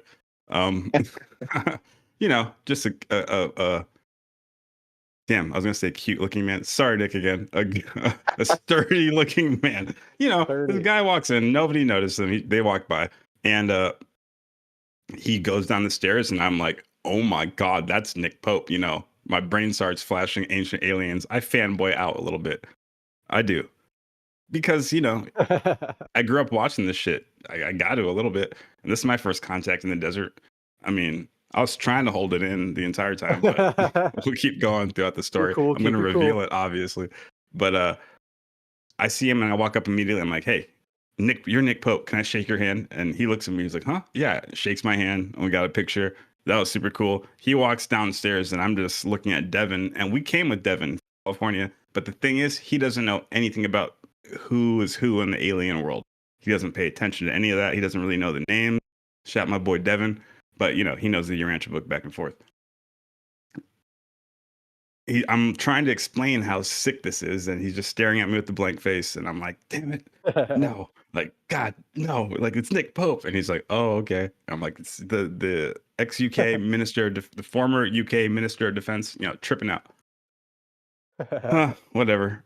I'm looking around. I don't know where you were, Taylor, but I went out to the car. We went out to the car, came back, and I think that's when I told you, right? I was like, yo, I met Nick Pope, da-da-da, da-da-da. And I think he was down there at the bar Yeah. And we start congregating around the bar, and we sit down and we start talking to him again. And I'm like, hey, Nick, I'll buy you a drink.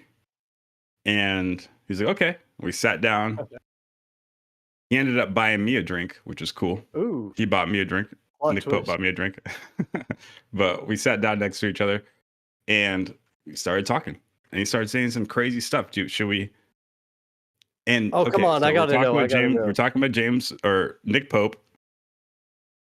And we're just talking to Nick Pope, drinking, dude. We drank a full drink, ordered another round, just chatting. And then James Fox walks up. And we're like, what the fuck, dude? Tripping out, man. Worlds. Yeah, tripping out. I couldn't believe it. I was like, what's going on right now? You're James Fox. You're Nick Pope. We do episodes on these fools. You know what I'm talking about? Like, that's half our episodes. A lot of our episodes are pulling from this information. So it's cool to finally meet someone in time and space, you know? So I'm tripping out, just talking. James Fox is on one side, homie's on the other side, and they start talking to each other. And you were right there, Taylor, right? I was, yeah. And I even have a video clip. I won't play the audio because we're not gonna leak the secrets, but just here, you know, to kind of give you an idea of the scene. And yeah, I was right there, and I think it was actually you. I think you invited Nick to sit at the bar because we were hanging out with some other people we met. I remember, I think that was Mary Jane and Mother Teresa that we were hanging with, and then Nick Pope was around, Mother and Teresa. you invited Nick to the bar, and so we're actually all four kind of sitting there with Nick Pope, and that's when during that time, that's when James Fox rolls up, and we're like, oh shit. Yeah, and they start talking back and forth and showing love. You know, I thought they were going to block us out of the conversation, but psych, they didn't at all. They just chatted amongst us like brothers. And then you start to see that dog come out of James Fox, that cinematographer. Okay, so I'm a big fan of James Fox because I'm also a filmmaker, cinematographer. I'm making a short film right now, coming soon. Keep your eye out for that. Sponsored by Lens Rentals. Go check it out for all your camera gear and your camera needs. So he's a cinematographer, director of photography, knows lighting, knows cameras. You know, we're a special breed. We're cut from the same cloth.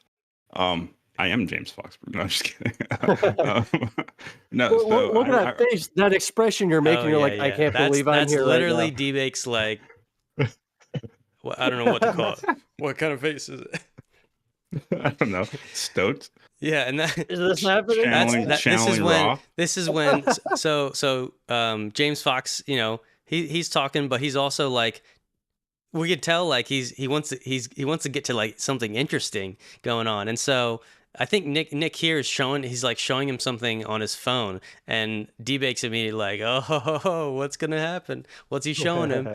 And that this kind of just displays, you know, that kind of that vibe, and yeah, it was super cool. And I thought I was gonna like take a photo of you guys because D-Bake, you know, he's tripping out. He's like super excited. He just like hands me the camera. He's like, yo, get this. And I'm like, I'm kind of like a little bit. I feel a little bit awkward. I'm like, I don't want to be like the TMZ guy in the room. But like I got like a short 30-second clip. And so 30-minute, damn. That's what this is.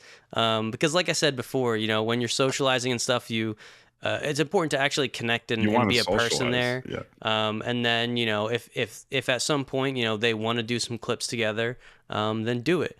But this was sort of like a couple of clips just to kind of convey, you know, what it was like there at the bar. And yeah, so that's what this video is, and that's what we're talking about right now. And you can actually see, let's see what you see, Ryan Bledsoe here at the bar as well. So he walked up, and this is right before we kind of all get this picture together, which is, let's see, okay. I'll stop streaming this and close that window. That is right before this photo. So we're kind of explaining that in real time. So beautiful. Yeah, it was wild. Are you going to disclose the secrets that were revealed that fateful night? we'll tell verbal stories. I think Deadrick has some interesting stories, because the last thing he was saying there is he was like, we saw the hustler come out of James Fox, where like as a filmmaker and like I guess somewhat of a journalist in the sense of like going and getting stories from people.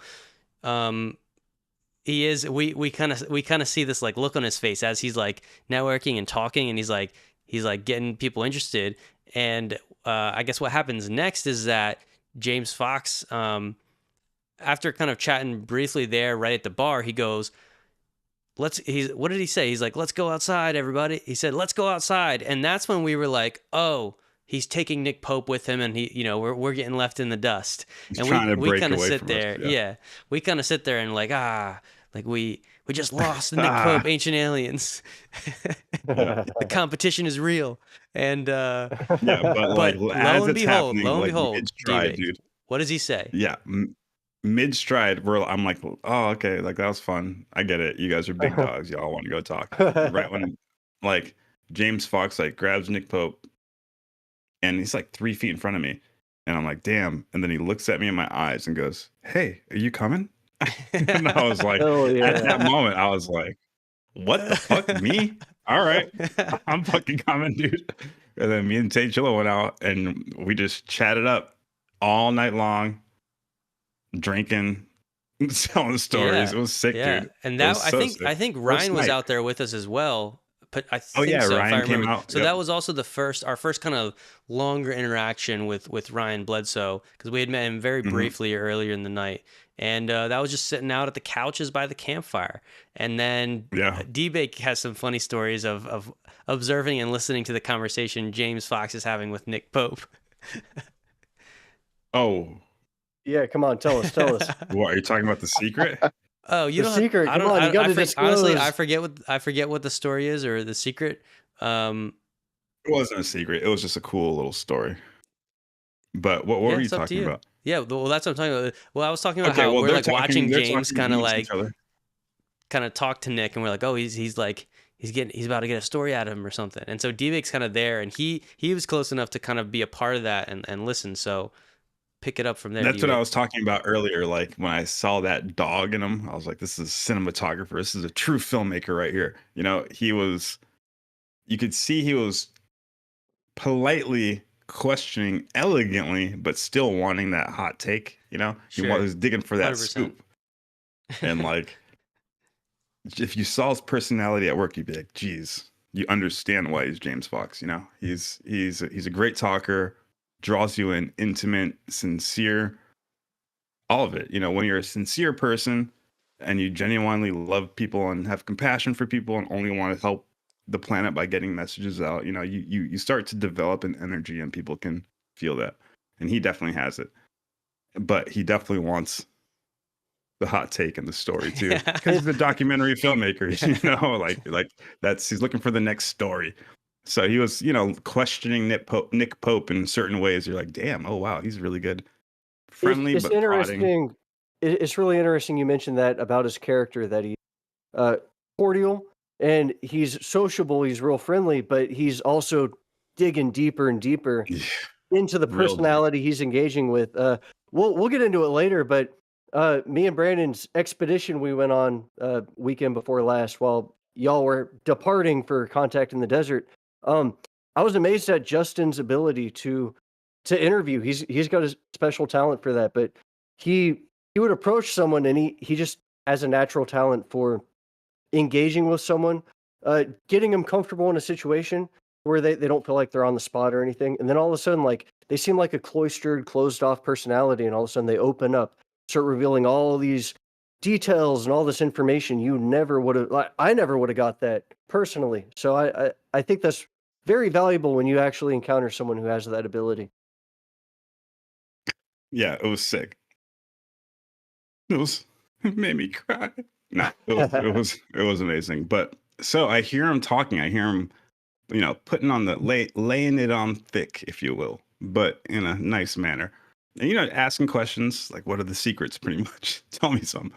And I guess he it seemed like he was mining questions about the Bledsoes. What do you think about the Bledsoes? Tell me about the Bledsoe case. And I'm like, is he going to work on something about the Bledsoes? Because pretty much all eyes were on the Bledsoes that entire conference. You know, they were kind of like center of attention. Obviously, they're hot right now.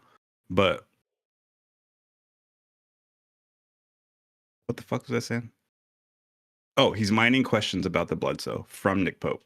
The Bledsoe. I say it like it's one single entity, one single monolith. This is a great the story. This is a or great consulting knowledge from the Bledsoe. And he's right next to me, so I hear him. I'm like, dang, dude, he's killing it. And he's like, what do you think about the Bledsoe story? And Nick Pope's like, I don't know. I have no clue. But he said like he was given a copy with some other lady, and they were gonna like read it and do some type of project on it or a podcast on it. I don't know. And when they got it, they put it on a shelf, right? And they were gonna pick it up and start reading it the next day. When they put it on the shelf, went to sleep, came back the next day, and the UFO of God book was thrown in the dead center of the room on the ground. Oh. And he said, that's pretty I weird. don't know. I'm not going to back up or verify the Bledsoe story, but that's what I have to say. That actually happened.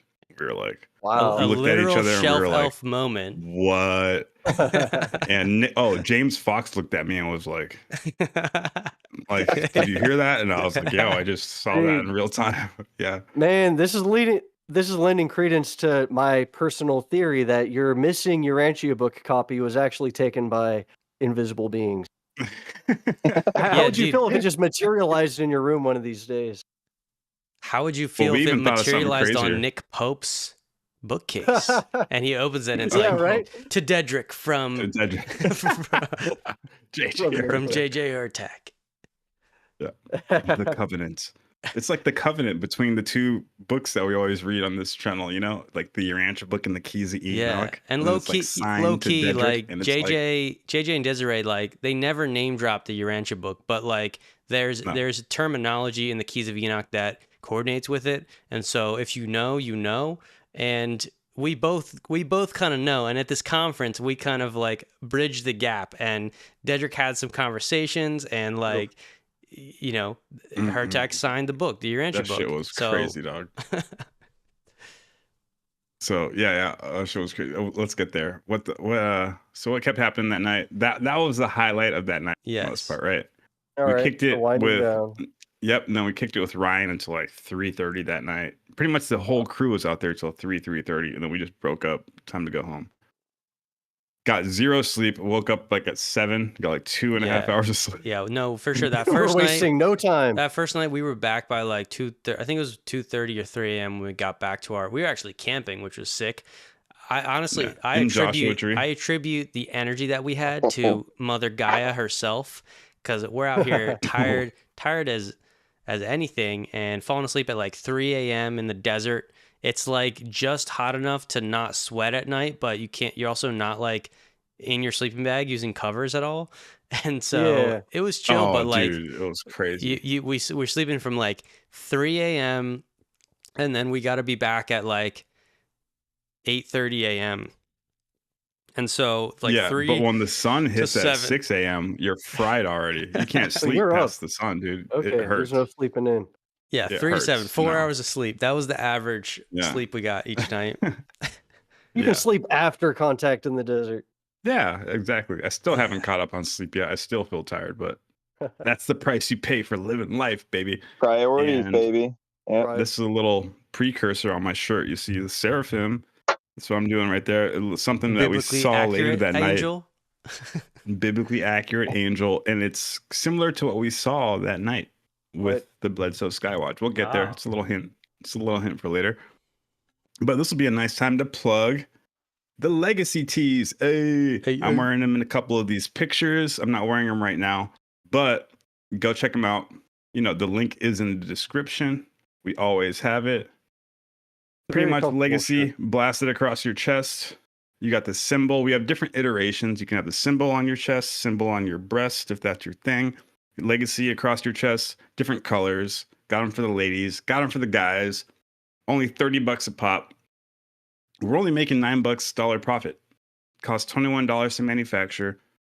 And with the profits, we're pretty much trying to get a Mind Body Spirit app in everybody's pocket, on everybody's phone, and we're trying to get a building to help everybody, like a big LA Fitness that people can funnel into, and we can help them hit their potential mentally, physically, and spiritually. So if you buy a shirt, not only will you look fly, you'll be contributing to other people's growth, to helping your brothers and sisters hit their potential, because that's what it's all about. So go check out them shirts. Go check out them things. I was repping it at the conference. I love the way they look. I like the black one with the baby blue stencil. I think it really pops. But yeah, go check those out. Every time you buy one, an Illuminati high priest reptilian pedophile gets sacrificed. That's right. Slowly. So it's a karmic debt. You know, we don't have to physically do that, but by the will of the cosmos, it's just a thing that's linked esoterically. I don't need to explain it. If you can see with your third eye, you'll know that it's true. And I could say less. I see it. And if you join the Discord, put a picture of you wearing the shirt in the Discord.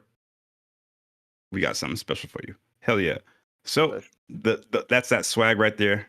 I mean, I think I saw somebody wearing that to the Met Gala. That shit was fly. But moving on to the next story. So next day, now it starts to blur because we were all drinking a lot. So I want to just jump into who we met. Yeah. Who was the next person we met? Who was the next person we met? We met a lot of people. Let's see. I mean, was it NEXT? Okay, so... Oh yeah, NEXT wasn't there the first night, and Ryan kept talking about NEXT. The next night, I think he came through. I think that's when we met the homie. Shout out to NEXT. That's the home dog right there. That's the homie. Big YouTuber. Go check him out. I think I tagged him in the video description. He's an Egyptian explorer YouTuber. Honestly, one of the realest dudes out there. He's cool as hell, bro. Kept it real. From what? What he said? NEXT? Yeah, I got it. I got it up on the screen here. So yeah, he moved to Egypt. I forget. He said sometime during COVID, you know, things are moving and people are like, oh man, you know, and I guess his big life change was let's go to Egypt. And so that's what he did. And I honestly don't remember too much about his personal journey or how long he's into the esoteric truths. I imagine that was going on for quite a while, but this is his YouTube channel, and he's got like close to 50K subscribers doing ancient history, travel, and esotericism. So is sick. So definitely check it out. I haven't even had time to watch any of his videos yet, but I know that he is a sick ass individual, and we got to meet him at Contact in the Desert. He was running with the Bledsoe crew, talking about his Egypt tours, and yeah, so shout out NXT. We're gonna get him on the podcast, hear about his esoteric journeys into. Yeah, I need to know his backstory. I need that NXT we need that lore, backstory. baby. We need that origin story. It's not true. It's in my book. It's not true. None of it's true. It's not true. I did not discover it. It's not true. It's all in my book. Why do I need the internet when it's in my book? No such thing. I go to my book. Shout out to Zahi Hawass. Come on the podcast. All right, moving on. Oh, yeah, it's showing NEXT channel. That's what's up. Yeah. He's a gangster, bro. That's my homeboy. He's from the Northeast. That's what that first part of NE stands for. He got that Boston boy accent. I knew it instantly. That's what's up. Fuck, I forgot what the rest stands for. We got a video, I think. We got a video of it, but whatever. Video coming soon. We're not going to drop the video yet. This is just us live streaming and going over all the shit. We do have a full cut video coming. We're going to cut it together pretty quickly, hopefully in the next week or so, 2 weeks or so. But keep an eye out for that. And we got NEXT spitting fire bars on there. And he'll be on the podcast soon, so look out for that. Okay, I think probably Jeremy Corbell was the second night. So we can go over that Oh story. yeah, That was super fuck. We need to fun. talk about the Jeremy Corbell story. Yes. Yeah. Yes, Oh, dude, please. that's fucking crazy, dude. The Jeremy Corbell story. He's a really cool guy. God damn, I don't even know how I didn't think of that. Jesus Christ. Yeah. Sorry. You got too much floating in your brain right now, dude. It was a fever dream. That's what I'm saying. Information overload. Gino, you need that guy's info. Okay, yeah. I'll text you tonight. I got you. Damn. So, dude, where do we start? Okay. Well, where do you want to start, Taylor? You start. Yeah, You start. I can kind of explain some of this now. So what was that? That was it Thursday night that we got there, and that was the meeting James Fox and stuff, and then Friday night. I'm forgetting the timeline. It's all a blur. Yeah. But anyway, the first night was that freestyle it. Yeah. Second day, we were men in the Urantia booth talking to people and stuff in the morning. Just kind of pitching, selling books, going off the shelves. We're like, yo, we got the best Anunnaki story. Did you know that Adam and Eve were not the first people? They were ETs. Hey. And you know, a different. There's always a different angle because there's so many stories Jesus in that. Christ is the president of the aliens. There's so many stories in that book that like really tie a lot of things together, and there's at least half the people at these conferences are esoteric. So like it's just a question of, do they want to like carry this big book around with them? You know, how interested are they? And yeah, you know, decent amount of people were interested. So, but yeah, I guess fast forward here, it's like night 2 and the nightlife has begun. And I think if I remember, I think I'm out on the lawn at like another like mixer or something outside.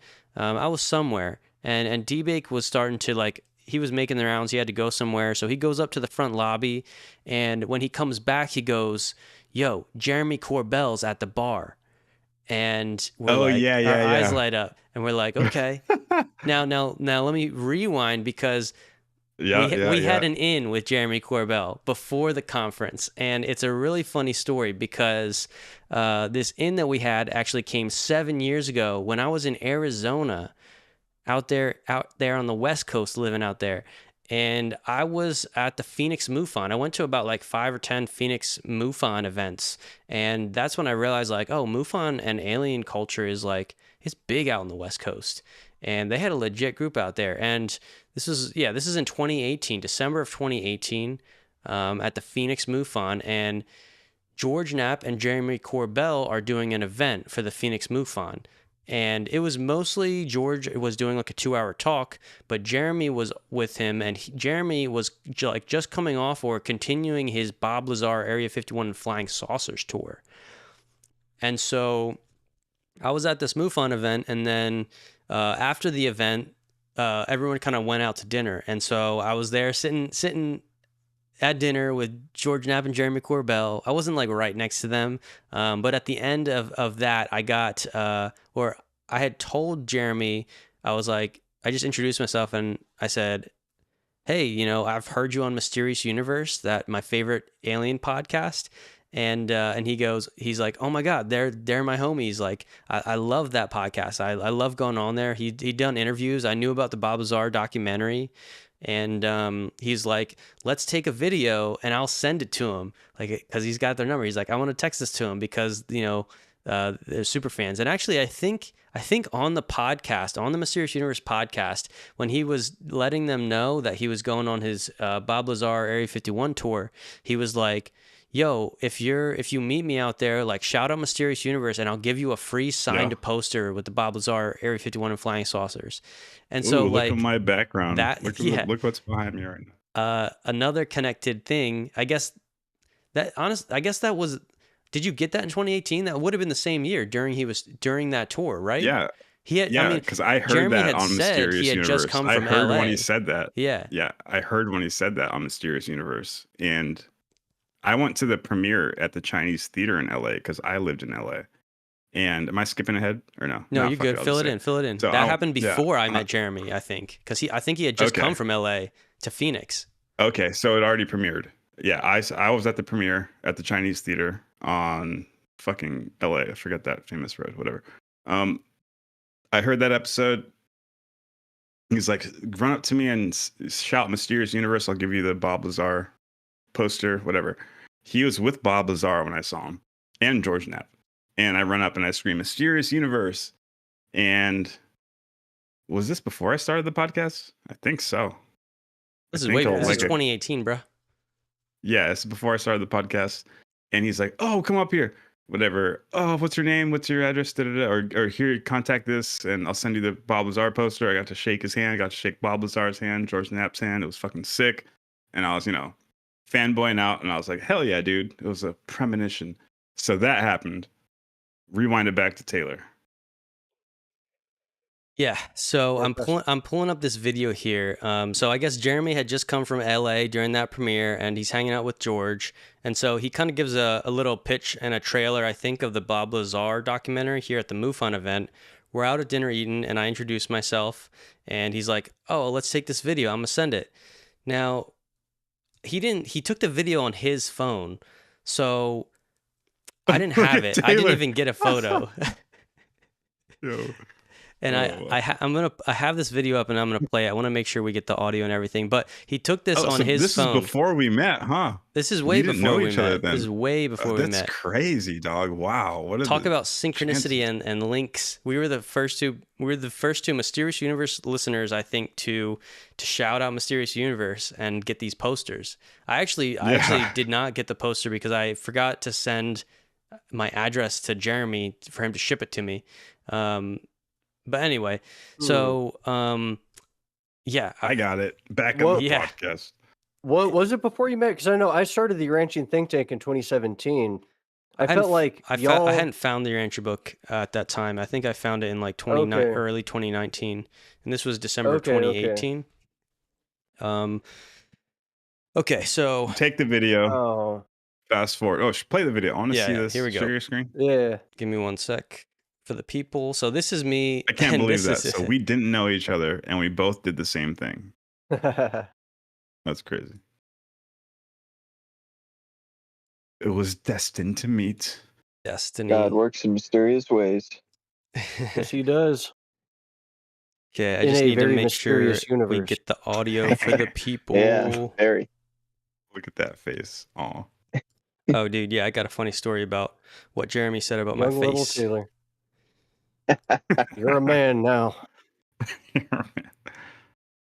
All right. So here we go. This is the video that we took for Jeremy to send to Mysterious Universe. Tell me if you can't hear the audio. Hey Taylor, where are we? Oh, whoops! I got to do one thing. Here we go. Now we got it. Hey Taylor, where are we? We at Phoenix MUFON Hangout. Phoenix MUFON Hangout. George Knapp, give a presentation. That's right. Jeremy. Yeah, and what did you just tell me? I first heard Jeremy and George on the Mysterious Universe podcast. I'm a Proud Plus member. Oh! Got me interested in the UFO field. Yeah, great work, guys. Yep, man. Proud Plus member right here. You are taking over the world. Okay, you're going to get a free autographed poster of the Bob Lazar movie. Give me your address. We're going to do it, okay? Okay, great. Ben, Mysterious Universe, taking over the world. Say Mysterious Universe. Good job, guys. Keep doing it. Mysterious Universe. Mysterious Universe. Mysterious Universe. Mysterious Universe. Mysterious Universe. Mysterious Universe.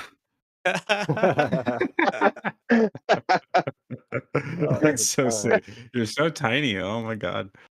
Yeah, I am. I call it mousy. And what's funny is that I only just kind of grew into, I guess, the next generation of I don't know what they call that, my body. I don't know. Is there a better term? Like it's when you go from of my body. The next phase, the next level. Balls drop. He's evolving. No, like after adolescence, balls came out of your abdomen. After it's like when I was like always kind of skinny and lanky. Like I would never put on weight. And so it was only like like 2 years ago when like suddenly my pant size changed. My pants are tight. And I'm like, what the heck? What happened? Like I have to get new pants now. And I realized I had gone into the next generation. So you can see obviously like, my face is much fuller. I don't look like that. And so what's funny is that when we met Jeremy at the bar, a couple sandwiches. When we met Jeremy at the bar, he goes, he's like, "Oh my gosh, Taylor, and you don't have the baby face," something like that. He specifically. That's amazing. So went from a sub-adult to adult there. Yep. Yeah. That's that's some good facial recognition. That I've seen that movie before. Subadult. No, sorry.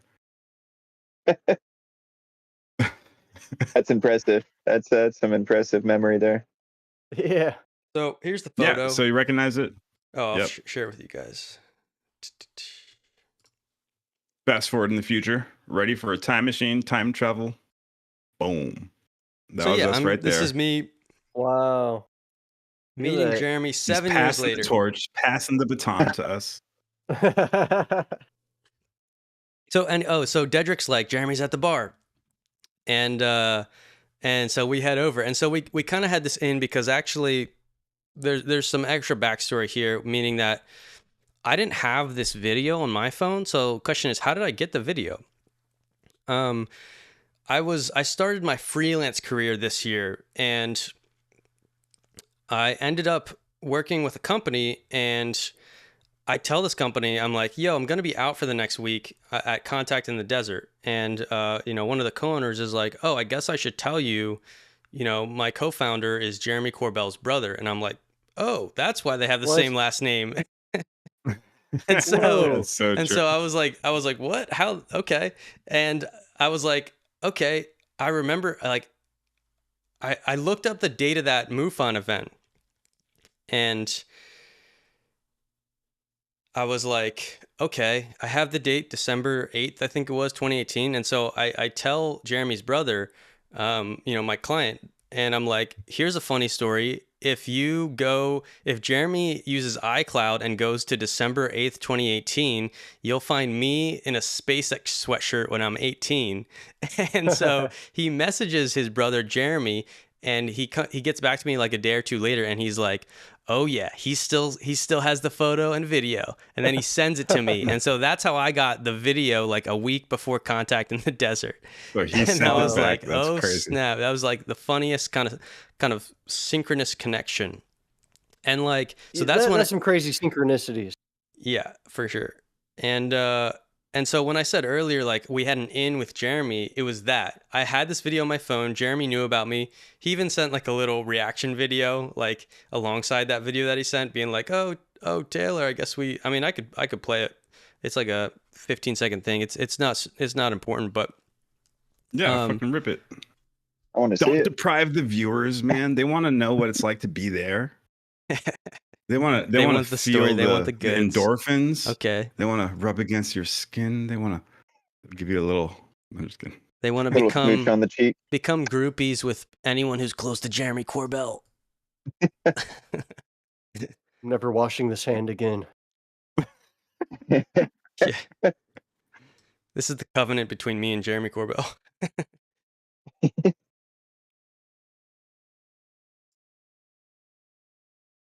Yeah. What up, Taylor? That was years ago, man. You're all grown up, I bet. That was my friend's podcast, Mysterious Universe. Good friend of mine named Ben. And I guess when we met, you were a member of his stuff, and that's how you heard about Maya and George Knapp's work. Anyway, good to see you. Hope you're all grown up. I hope you're all grown up. So remember, this is like a week before Contact in the Desert that I get that original video, and then he sends me this video as well. So that's cool. Yeah, I was like, I actually in the chat, I was thinking in my head, I'm like, he's probably going to be at Contact in the Desert, right? Like he wasn't on the speaker list, but George Knapp was, and they hang out a lot together. And so I was like, in the back of my head, I'm like, pretty sure he's going to be there. So that's when my eyes light up when Deadrick's like, yo, Jeremy Corbell's at the bar. And so we go, all right, let's go. Let's rush him. And, we go up, we go up to him, and well, actually we're kind of on the outskirts at first. We look at him. There's a lot of people talking to him because he's really popular in the community. He's doing a lot of great work and talking to whistleblowers, getting information to Congress, doing the Lord's work. Yeah, right. He's an adventurous soul. You can tell he has that phrase, weaponize your curiosity. And he's absolutely doing that. He's going hard in the paint. Go check out the Weaponized podcast. Bro, Jeremy Corbell is so big that even the normal UFO people start hating on him because he's that big. When you get too many followers, that's when the haters start coming out. People want to take a side, like, oh, he's not cool anymore. He's not like the indie filmmaker. He's like the guy that you see that CNN wants to get to talk about UFOs on their little segments to blow their the normies mind for the public. Yeah. And so the internet people they love to hate the big guy, but he's earned his spot. He's out there killing it. But even more importantly, he's a dank individual, and he showed that in that first video that you saw, and also at this moment as well. Like, we were like, should we butt in? He's kind of talking to people, but then we're like, he's gonna be talking to people all night. He's Jeremy Corbell. And so I'm like, yo, if I just tap him on the shoulder, like, he's gonna flip, like as in a good way, because like, he knows me. This is like, he had that video, he retrieved that video like a week ago, and this is gonna be a funny moment. So yeah, we go up, and Deadrick actually asked me, he's like, yo, should I film this? And I'm like, just wait, let me introduce myself to him first, and then maybe we'll get something. I wish we should have, because that was so I wish epic. We would have recorded the moment of me tapping him on the shoulder and turning around, because it was like, lit. Yeah, that's exactly how it happened. I'm like, yo, Jeremy. Screamed. He turns around and screams, Taylor! The same way he had me screaming Mysterious Universe. See, that's him. Yeah. So he's got the energy. The attention of the entire room. So it's like all eyes on Jeremy right now. All eyes on Jeremy. And he's literally doing circles like, oh my God, this is the craziest story ever. You guys aren't going to believe this. Then recounts the story that we just told you to the entire room. Yeah. And actually, shout out to Patrick from Vetted and Dr. Dan. Oh yeah, they were hanging out. They were hanging out with him, like, right there. I don't know if they're seeing. I don't think you can see him in the photo. But they were hanging out right there. Honestly, dude, I didn't even recognize Patrick from Vetted, because he often has long hair and a beanie on, and he in person, and there's so much going on. And when he said his name, and he introduced himself as Patrick, he didn't say like, oh yeah, I have a podcast. So he's a humble guy. But later I did go up and I'm like, oh yeah, Patrick from Vetted. So if you don't know, check out Vetted channel on YouTube. He covers a lot of UFO stuff, commentary. If you don't have time to browse the internet, figure out what's going on in the UFO field, let him do it for you. Watch his channel. Check it out. So, yeah. So all right, we got a special message. Special message. Incoming. You got it, D3. What's up, baby D?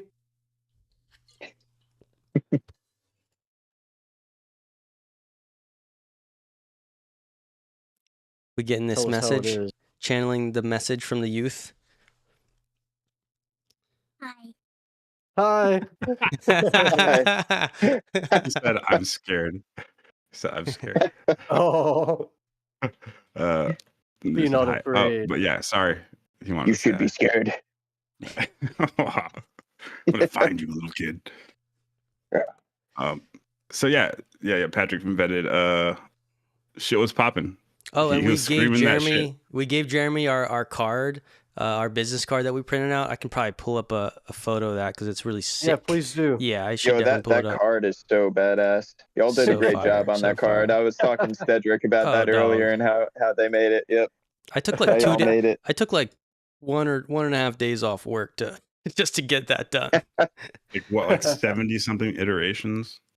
No, it was like 9. But it was a lot of work with like AI and stuff, trying to let's see if this is let's see.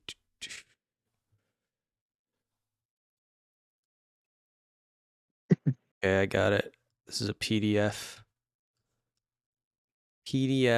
Condor Cali talking about our pre-contact live stream when Baby D was running around. I told him to put on clothes. He's like, why? What's up, Condor Kelly? Shut up. Yo, what up? I don't know if we've seen. I don't know if I've seen Condor Kelly in the chat before. Welcome. You're getting the backstory right off the edge of contact in the desert. We got all these stories popping. I'm glad we were able to get this done. But this is our business card. Now I got to share it with these fools. Here we go. Can you get away from the camera, buddy? Go over there. It's a fine piece of equipment. Make selection. We out here on Discord, baby. He's my DP. He's adjusting the lights. Okay. There it now is. you guys can see Forbidden Scrolls at that. podcast and more. This one on the bottom, that's we actually handed the out front. 200 cards. 200 cards. Beautiful. Oh, yeah, we definitely handed out about 200 cards. I got these from Staples, actually. I designed all these Staples, print them overnight. And Nice. yeah, it was they turned out great. Dude, when we handed these cards to people, it was memorable. Like they're like, "Oh, snap." Like what we wanted to convey is like people will be picking up like 10, 15 business cards at these conferences, maybe more. Yeah. When they're going through them, why are they going to stop on ours? I'll tell you why. Yeah. We got the Pleiadian uniforms on. We got the UFO in the back. We got the Earth. We're in space. The Urantia book is on there. The Keys of Enoch is on there. Keys of Enoch. The Hermeticism. There's a wizard on that book. Y'all see that? That's a wizard. There's a wizard. There's a fucking wizard, dog. And I prompted that into. I prompted that. Go ahead. Yeah. What you guys made was a really interesting card that's going to captivate somebody. So what they're going to see is they're going to narrow down on something. They're going to see it and they're going to be like, wait, what? Then they're going to start looking for more in the card and they're going to be like, this is so cool.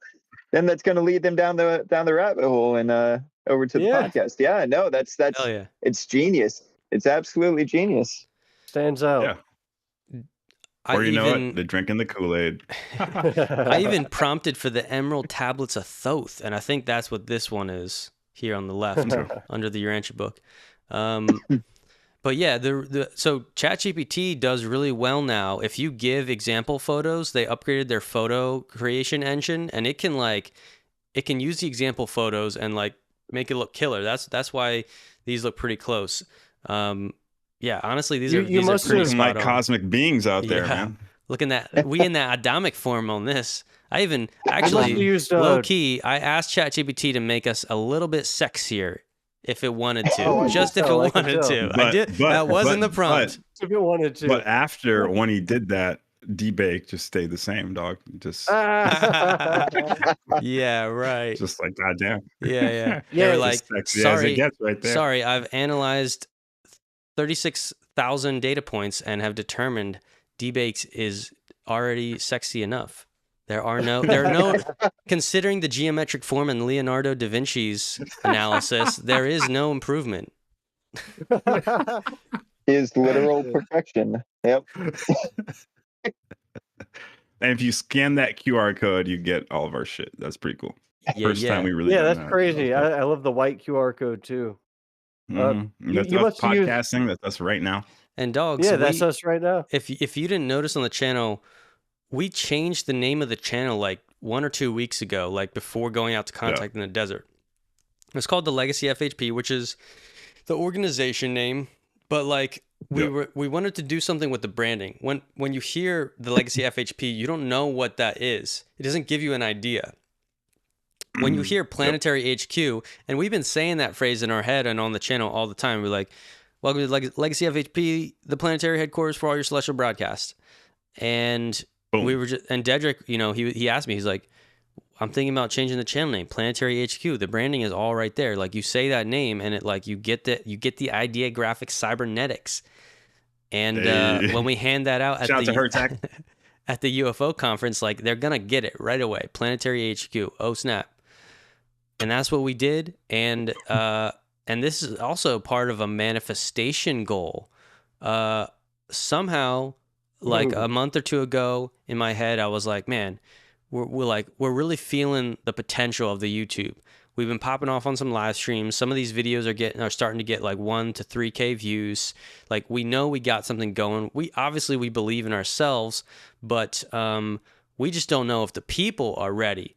But in my head, I was like, I'm pretty sure they're ready. And so we're going to hit 50 subscribers by the end of the year. That was just that was the first number that popped into my head. I was thinking about this and I told Deadrick 50,000 subscribers by the end of the year of 2025. And I didn't know how we're going to get there, but I knew that when a couple weeks before Contact in Desert, or like a month out, I knew that when we got confirmation that we would be there, I was like, okay, if we're going to get to 50K, what is that going to take?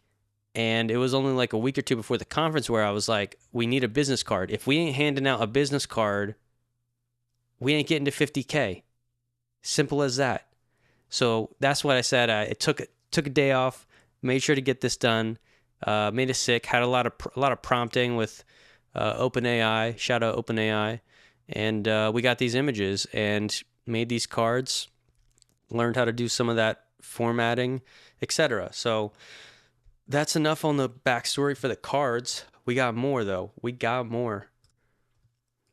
Yeah, I was proud of them. They came out great.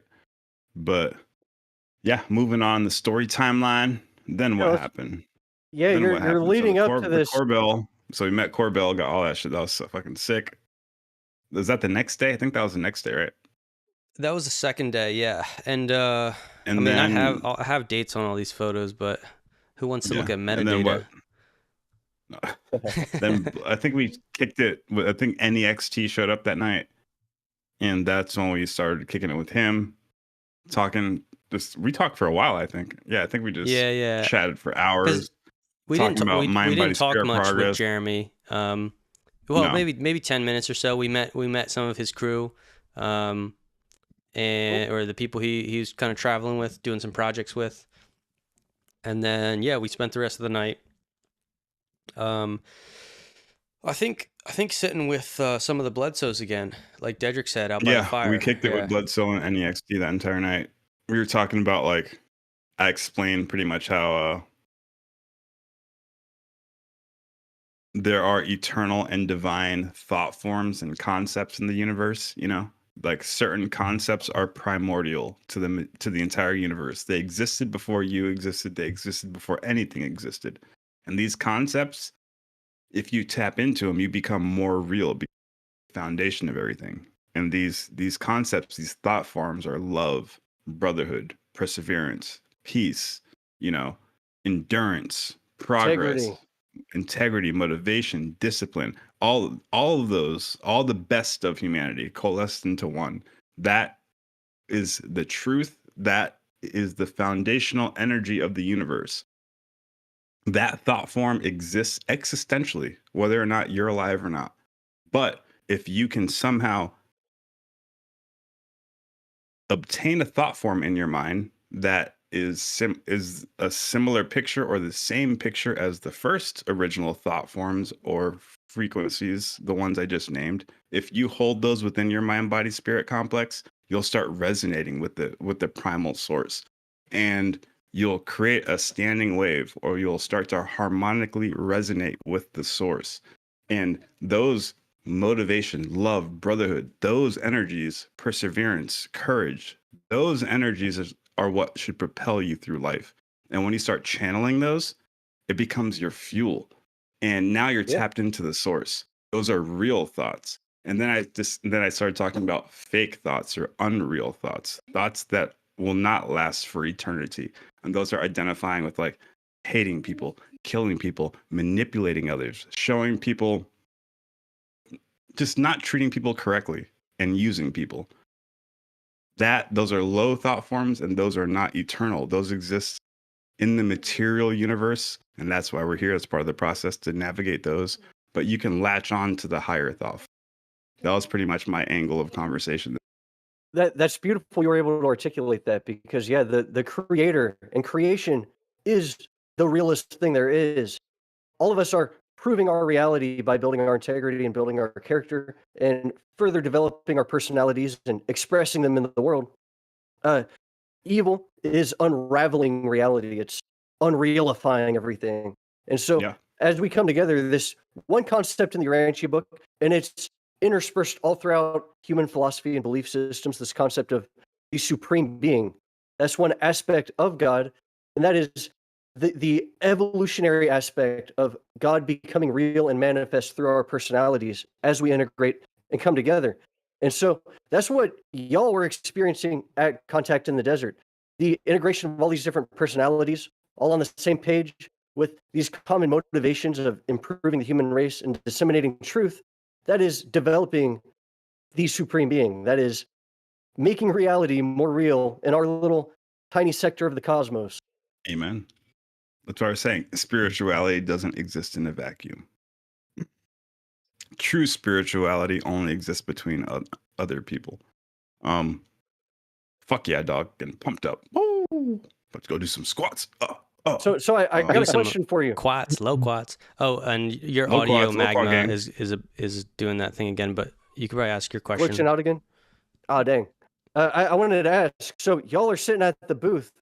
Tell me about the booth. How many people did you have come up throughout? You were at the booth all days you were out there. I want to hear about some experiences you had. Like, did anyone find the Urantia book who had never read it before, or even beyond that, just sincere, genuine conversations you had with people? Yeah, for sure. Yeah, that's a great question. Do you want to? So we did end up giving books to some important, some people. We'll get into it. Yeah. Magma, restart your Discord and then we'll get into that because I know you'll chime in with some questions here, and I want to make sure the people hear you. And in the meantime, I got some pictures of the booth. Let's see what's a good one with the crew. Like, I hate saying important people because everybody's important, you know. Oh, you know, some of us. I'm just kidding. I mean, like high profile people. High profile people, yes. Mm-hmm. High impact as well. Thank you. That's my lawyer. High impact. That's my lawyer, Julius. High impact. I like that too. High impact. All right, I'm back. That's a good one.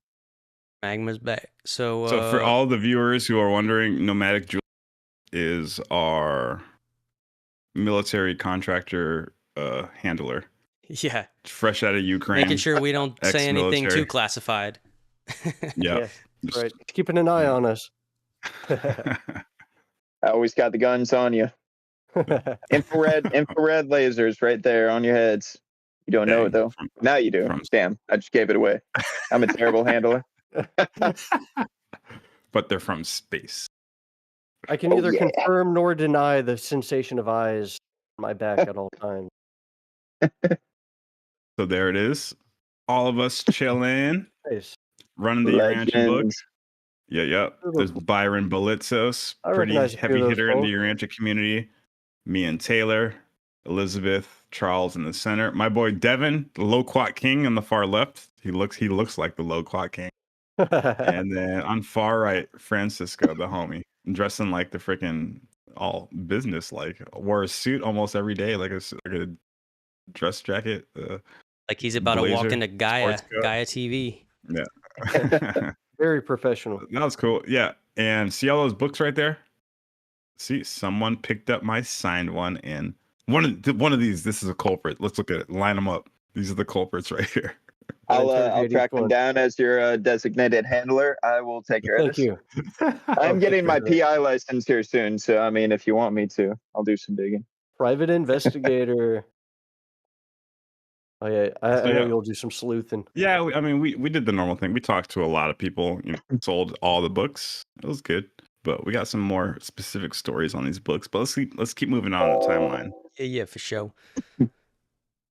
So next, who else? NXT. Great conversation, telling us about the Egyptians, telling us about the Rosicrucians. We have a long story about the Knights Templar, all that stuff. Oh, I got to hear about that. I'm gonna save that because me and Gino actually that's where we kind of, I probably annoyed him, but that's where we connected on. We had a long conversation about the Knights Templar. But funny side note, Chris Bledsoe showed me he opened up his phone and showed me a little message he got from the leader of the Knights Templar in America. And they wanted to meet with him because I think they have some like prophecy or something that's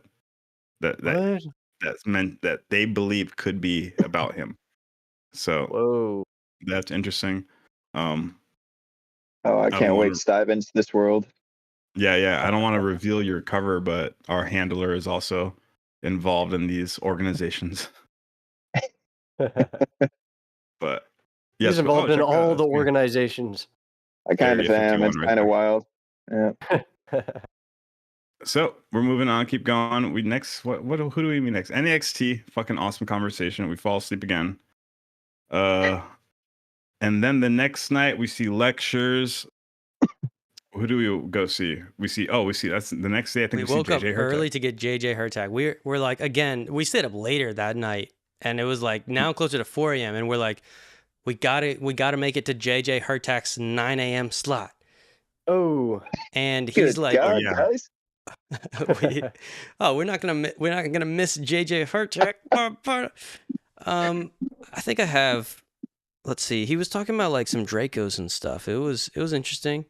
Man, y'all really did freaking just run on just complete mysticism. You guys just ran mysticism. On. The fountain of youth. Dude, that was the tree of no life. wonder it was a fever dream. Y'all were literally fever dreaming. Literally. Oh, for sure. Dude, I didn't have any dreams. You can't dream on 4 hours of sleep. So like all my action is like, hey, Scott Moffat in the chat. I got a What's up, Scott? I got a photo of Scott Moffat that I'll put up here.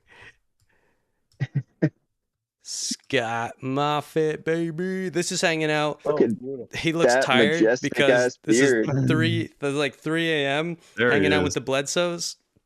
And Scott Moffat, who bought a Urantia book with his bro, I'm blanking. I think it's Matt, Scott and Matt. Yeah, Scott and Matt came to Contact in the Desert, and when they were walking by the Urantia book, they looked so fly that I just called him out. I just kind of like waved to him like, "Yo, get over here!" Like, why he walking around looking so cool, and they reminded me of our boy Devin as well. Just kind of like the beards and everything, and by a lot. And when they walk over to the booth, get this. When we start talking, it was Scott, and he goes, "Oh yeah, actually," because I was asking about spirituality and stuff, and he goes, "Oh yeah, actually, we're homeschooling the kids, and my wife just did a study with our kids on the Book of Enoch, so they'll love this book too." And I'm like, "What? Yo, the Book of Enoch?" And so immediately I was like, "Oh yeah, check out our episode. The Watchers Weren't Angels." I think it's the Book of Enoch. The Watchers Weren't Angels. And yeah, so I knew Scott was a real one early on because he's schooling his kids in the Book of Enoch, and Enoch, the name dropped in the Urantia book. First person to fuse mind, body, spirit on the killer. Council of 420. Like we said, yep, on the Chariots Council of 420, Planetary Council, and also communicated something very important to JJ Hurtak, the Keys of Enoch, Academy for Future Sciences. The future science of mankind is hinted at in that book if you have the esoteric third eye to see it. I still have to read that book myself. I've only read it on the channel with y'all, but it correlates with Urantia cosmology, and we talked about that before. So, yeah, that's Scott Moffat for you. And he's got a comment here. That's the brother. That's the dog. He said something so nice. Yeah. Highlight of Contact in the Desert was Skywatch with Derek and Taylor, Deadrick and Taylor, along with the Bledsoe family, until nearly 4 a.m. Sunday night, along with NXT and Gino. Shout out to all you guys. So, yeah. Shout out NXT, shout out Gino, shout out Scott Moffat. Hell yeah. Shout out the Bledsoe family. That was so fun. We were just chatting it up all night. Perfect segue, I guess. Well, we need to get Hurtak. So yeah. Everybody knows. We got to interview with Scott coming. We interviewed Scott. He gave us some words of power, words of wisdom. That'll be up on the channel soon. Yep. When we get that mega cut of Contact in the Desert, keep an eye out for that. But you know us, Forbidden Scrolls, Planetary HQ. That picture doesn't even make sense to my mind right now. Like, I have a hard time processing that, dude. Jeez. Grew up on this shit. Read the Keys of Hurtak. I call it the Keys of Hurtak. Over 7 times front to back. Damn. I hold it dearly in me. I mean, you hear the way we read it on the channel. We consider it another revelation, just like the Urantia book. Blasphemy! Hang him on the cross. No. The Urantia book is also obviously one of the standards. Keys of Enoch. It's so interesting how they both have the same cosmic setup. They both refer to Paradise Creator Son Michael, the Mansion World. Another book that refers to the Thought Adjuster. Just crazy data points. We talk about it a lot on the channel. We even do cross comparison of the Urantia book and the Keys of Enoch side by side. It's amazing. this guy supposedly got revelation or made contact with Enoch, who the Urantia book says is also on the Council of 4 and 20. So can you put that into perspective? You know, Eve is also on the Council of 420. A lot of these celestial personalities are in charge of making contact to our planet. He made 64 keys, amazing keys. I walk up to him. So I first started my YouTube channel, 4.5 years ago, something like that. And when I start my YouTube channel, there's the lecture right there. Great picture. When I start my YouTube channel,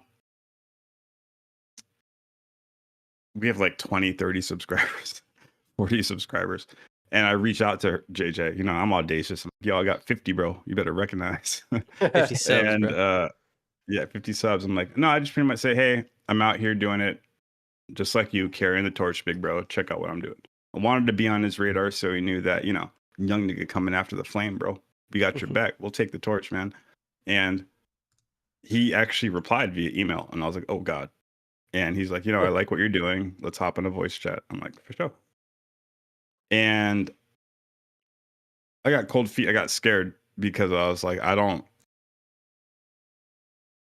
if he did make this revelation and contact, I don't know what I'm getting into. I don't want to be dealing with angelic or demonic forces before I'm ready. We're a little bit of a channel. We were scared. So I was like, you know what? Let's hold off on that. I don't know what I'm getting into. So I got cold feet. Fast forward to here, contact in the desert. I'm like, oh, damn, one remembers me. And Tachel, we go into the lecture. Damn, what if he remembers? I don't know. I told Deadrick, I'm like, he remembers, bro.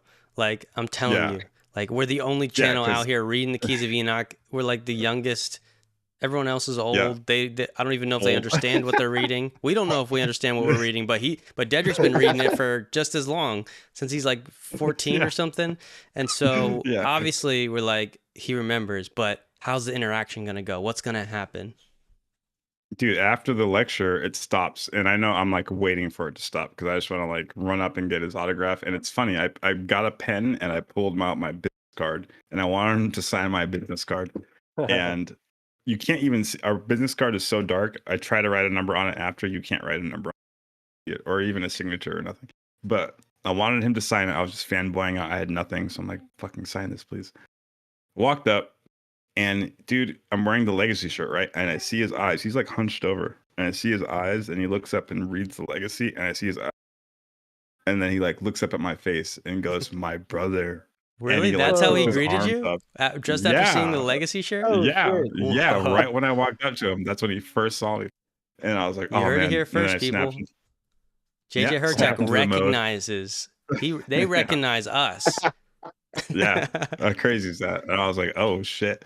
And then I whipped out my card and I was like, hey man, we're making a commotion, Planetary HQ, this is our podcast. And he kind of like was like, yes, I know. And I was like, you mind if we get a picture? Because they're wrapping up. They're about to get out of the lecture room. That's not like where they kind of talk. We snuck in a picture and then they were like, we'll be at the booth later. We'll be like, yeah, we'll catch up with you at the booth.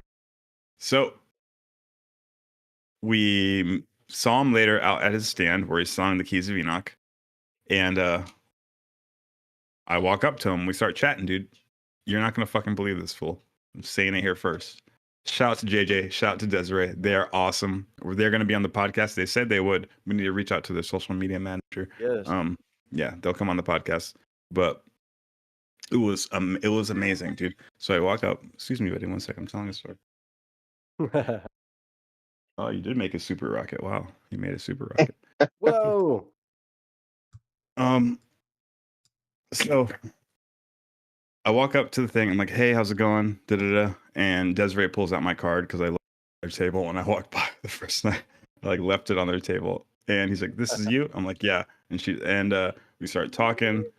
And I go, because I have some personal stuff. I want to know who this person is, but I'm not going to explain it all here now. But Magma, you know what I'm saying. You know my theory.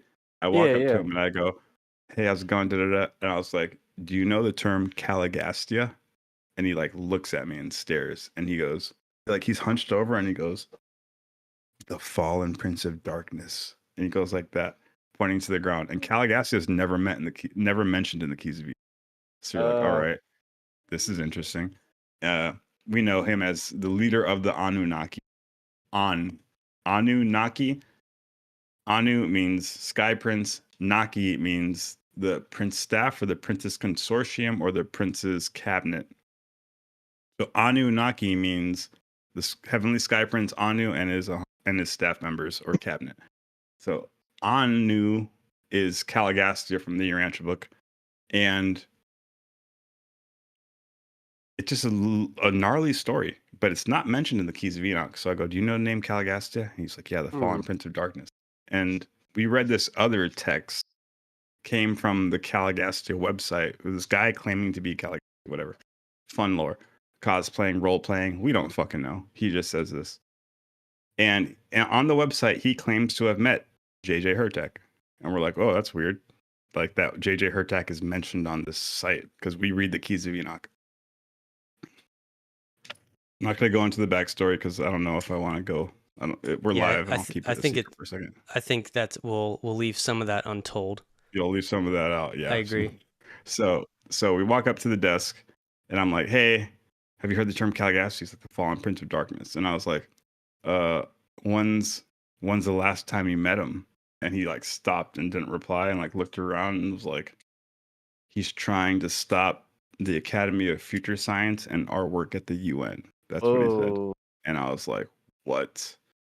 And then I was like, "Oh man, JJ, you're looking oh, so that's cool. Speaking of which, I said, oh, he's been on planet for like 500,000 years, right?" He goes, oh, no, I said, he's still on planet, right? He said, yes. And then that was his response. He's trying to stop the forbid, whatever. And then I go, speaking of which, you seem really good for your age, man. How old are you? Like 120, 500? And when I say that, dude, he like stares at me and he like starts getting a grin, and Desiree, his wife, snaps. Like her neck snaps at me, and then JJ. I think this story's. I think this story is also. But we might want to sit on it to be. JJ snaps. This is me being Desiree. Yeah, he says I'm only 89, and he. Wow. Yeah, but that's a cool story because I just noticed like he looks from the 70s to now. He looks so young. So. Whatever. I'm like, damn. Yeah, all things considered. Got them celestial genetics, you know what I'm saying? I will just say, do you want to talk about the capture the flag? How you actually captured that flag? You know what I'm talking about? Planetary HQ? Oh. Nah. No. We'll save that for another time. I need to use the bathroom though. I'll be right back. I was about to say the exact same thing, Deadrick. I was just about to say that. Watch my phone, guys. Just yell if somebody runs out here and tries to take it. Okay. All right, we'll get their face. You're gonna keep your earpods in, right? No. The bathroom is back there. Oh, so how are you gonna hear us? I don't think my phone is gonna connect. If we're yelling, how are you gonna hear us? Well, I'm going to put my earbuds inside of the case, and my phone will be on speaker, and maybe I'll somehow, I don't know. The angels will yell at me and be like, they're yelling for you. Your phone is being taken. We'll see. Dude, this is going to be pretty funny if somebody steals his phone live on the stream. At least, I mean, it'll be on video, I guess. A part of me almost hopes it happens. Or, you know what would be crazier? If Deadrick's lost Urantia book signed by JJ Hurtak just like teleports out of the air and falls into the chair. I'm waiting for that. Flickers in existence for a moment. What I'm showing on the screen is a little teaser. Ooh. Let's see if I can change stream. JJ in that picture. JJ looks like a man who knows too much. He's burdened with knowledge. Yeah, you see the stream. Yeah. JJ. So this is a video that we got. Not gonna spoil it, but I'm just showing some screen. Deadrick, I'm showing screenshots from the video we got. Yeah, look at the legacy shaken. This is what we mean when we say the covenant. So I'm saying, man, join the legacy, Condor Kelly. That's what I'm saying. Look at that. Look at that. That strong handshake. Oh, that's so sick. Yeah, and he epic moment. He got inspired during this video, and he He dropped Gave some a knowledge. pitch, dropped some knowledge for the Keys of Enoch. Video coming soon. Ooh. And if you need to, if you're interested, go buy this book, dog. It's such a great book. You can buy it directly from him for like $55 at keysofenoch.org or keysofenochtv.org. We'll put the link in the description before here. I'll put it in right now. Should I tease the first 30 seconds of this? Please. Yeah, why not? Why not? Why not? That's what y'all are here for. JJ Hurtak live. Let's see. Most of this is us just walking up asking. Keysofenoch.org. Oh wait, am I streaming this for you guys? Can you see this? Not for me. Let me redo. Wait. Y'all about to get the scoop. This is kind of sick. I didn't expect this is working out well to showing photos and stuff and telling stories. I think it really captures the vibe. So here we go. Here's the trailer for The Covenant. Do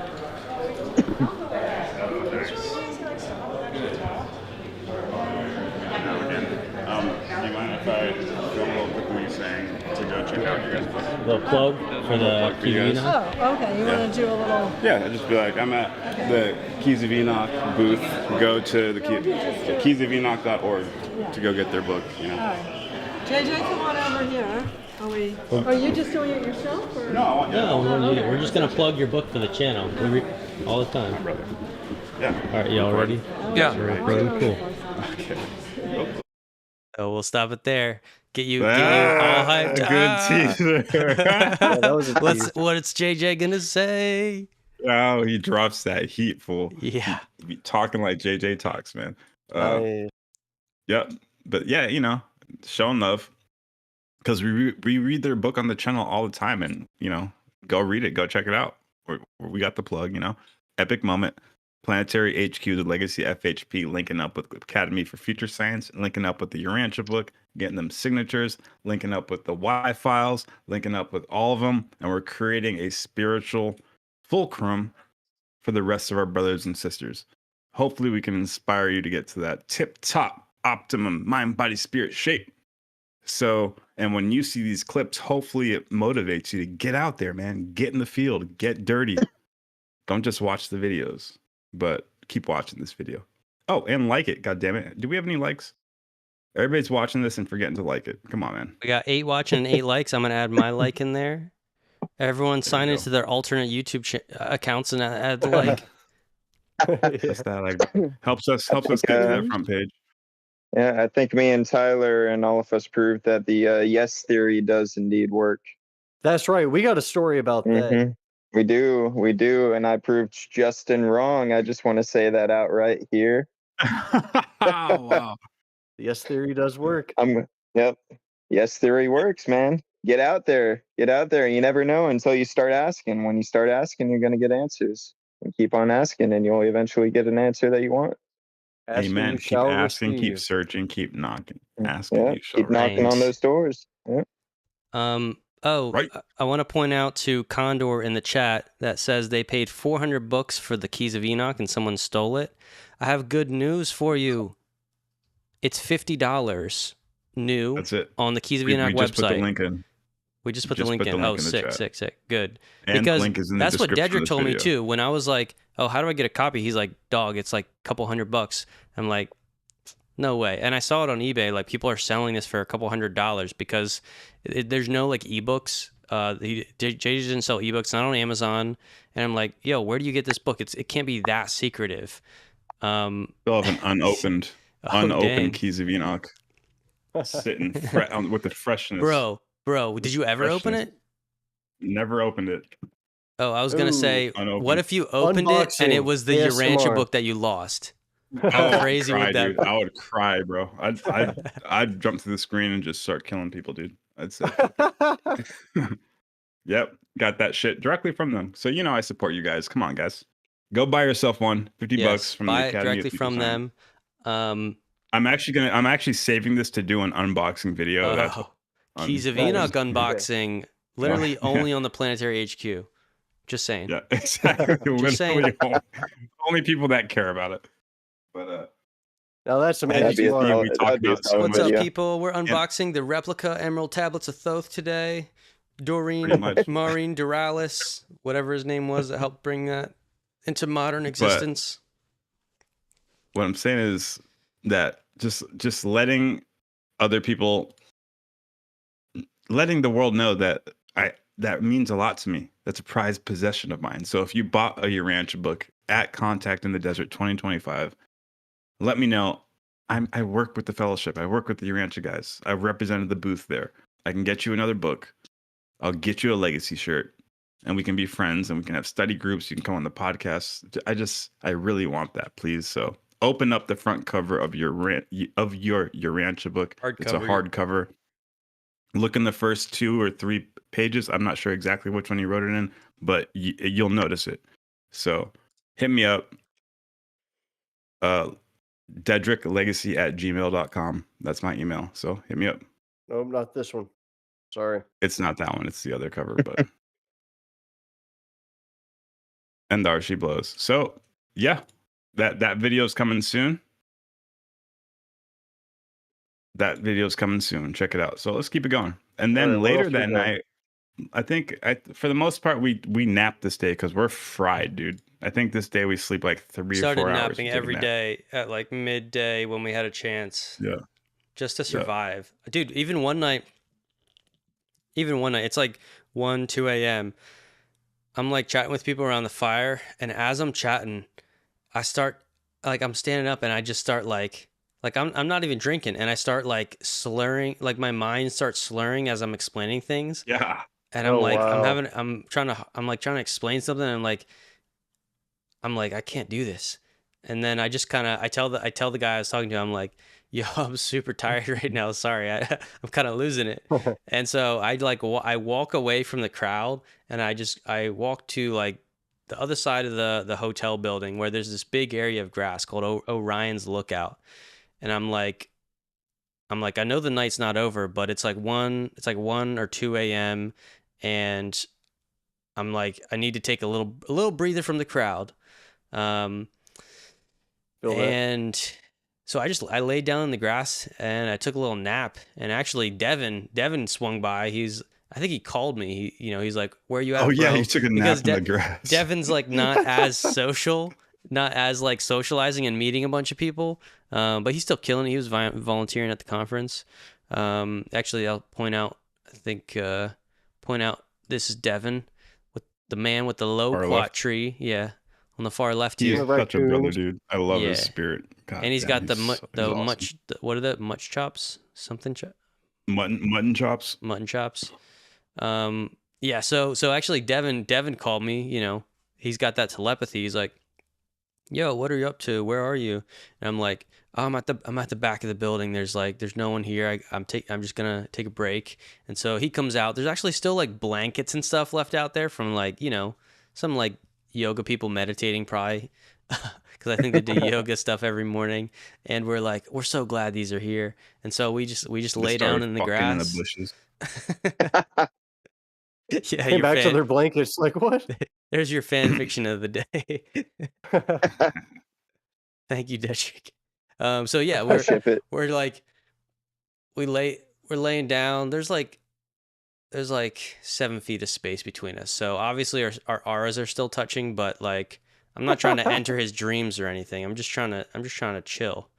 So yeah, I probably napped for like 45 minutes to an hour, and then I sort of come back to, and I'm like, Devin's still sleeping, and I'm like, okay, let the night continue. And it's just like it's just like a movie scene where it's just like grinding, except less drugs. I'm not on like Adderall or speed or something. I'm just like drugs are whack, bro. We don't advocate for drugs. That spiritual not high on this channel. Yep. Yes, sir. But I recognize the energy it takes to really bring your personality in front of other people, and that's why I had to take a little breather. I even passed Deadrick on my way. I'm like, he waved me. He's like, "Yo, join up." As I passed him, I'm like, I gotta take a break from the crowd for a bit. And he goes, "A break from the crowd, lame," something like that. I don't know if you remember saying that. Very Deadrick thing to say. Sounds like him, yeah. So Yeah, that was crazy. I So we take a nap, we wake reconsolidated, up. and then I don't know what happened. What happened that night? We met up probably with the Bledsoes again. This is when we ran came into back too. Gino. Yeah, I mean, That's the every same night we were night. kicking it with the Bledsoes. Oh, okay, that Yeah, was the that's same night. Yeah, I took a nap Yeah, and then I come so- back over. No, that's not the same night. That's not the same night. It's all blurring together. Well, I think got that's to when we that met Gino that night. Well, that wasn't the night I was napping though, because Oh, I think I might have. wait. No, you were Wait, gone wait. from me. You weren't near me when I first ran into him. No, Yeah, you you're were right. out. I think When you were I- napping, and when I I was na- doing my own thing. Yeah, I was napping. When I got back up, I went back to the bar in the lobby, and I was kind of looking around for you, like what's happening. I think I met some people that I knew. I was talking to them a little bit, and then I get a text from Ryan Bledsoe, who actually ran up to us earlier in the conference. We had been interacting, chatting for like 1 or 2 days, and it was a funny story. We're walking past his booth in the morning, and we wave to him, and we go out the glass doors, and then he comes running after us, and he's like, "Yo, fellas, I want to, or he's like, I want to give you my number. Put it in your phone so we can stay in contact." And so we got his number like the day before, maybe that was the morning before. And so I'm at the bar like looking for where Deadrick is, see what's happening. I just got up from my nap, feeling good. And I get this text. I could probably pull it up to read it because it had some weird, it wasn't worded right. And I didn't, and it was funny though. It basically said, and I don't see it in my messages. I would have to pull up my actual cell, which is my webcam. Nonetheless, what it do is I get this message from Ryan Bledsoe, and it said, "Hey, it's Deadrick. Ryan wants to meet the Wi-Fi guy. Can you bring him? Can you text him and bring him over?" I'm like, "Wi-Fi guy? What is he talking about?" And in my head, I was like, maybe he's talking about the Wi-Files guy, which he mentioned earlier that he got his contact. Because I was doing voice to text. Yeah, he was doing voice to text. And Deadrick's phone was dead. And so I'm like, Wi-Fi guy, what do you mean? And then I think they texted me back and said, Wi-Files, bro. And I'm like, oh yeah, I actually I was like, I don't have his number. You do on your dead phone, but I just saw him up here in the bar.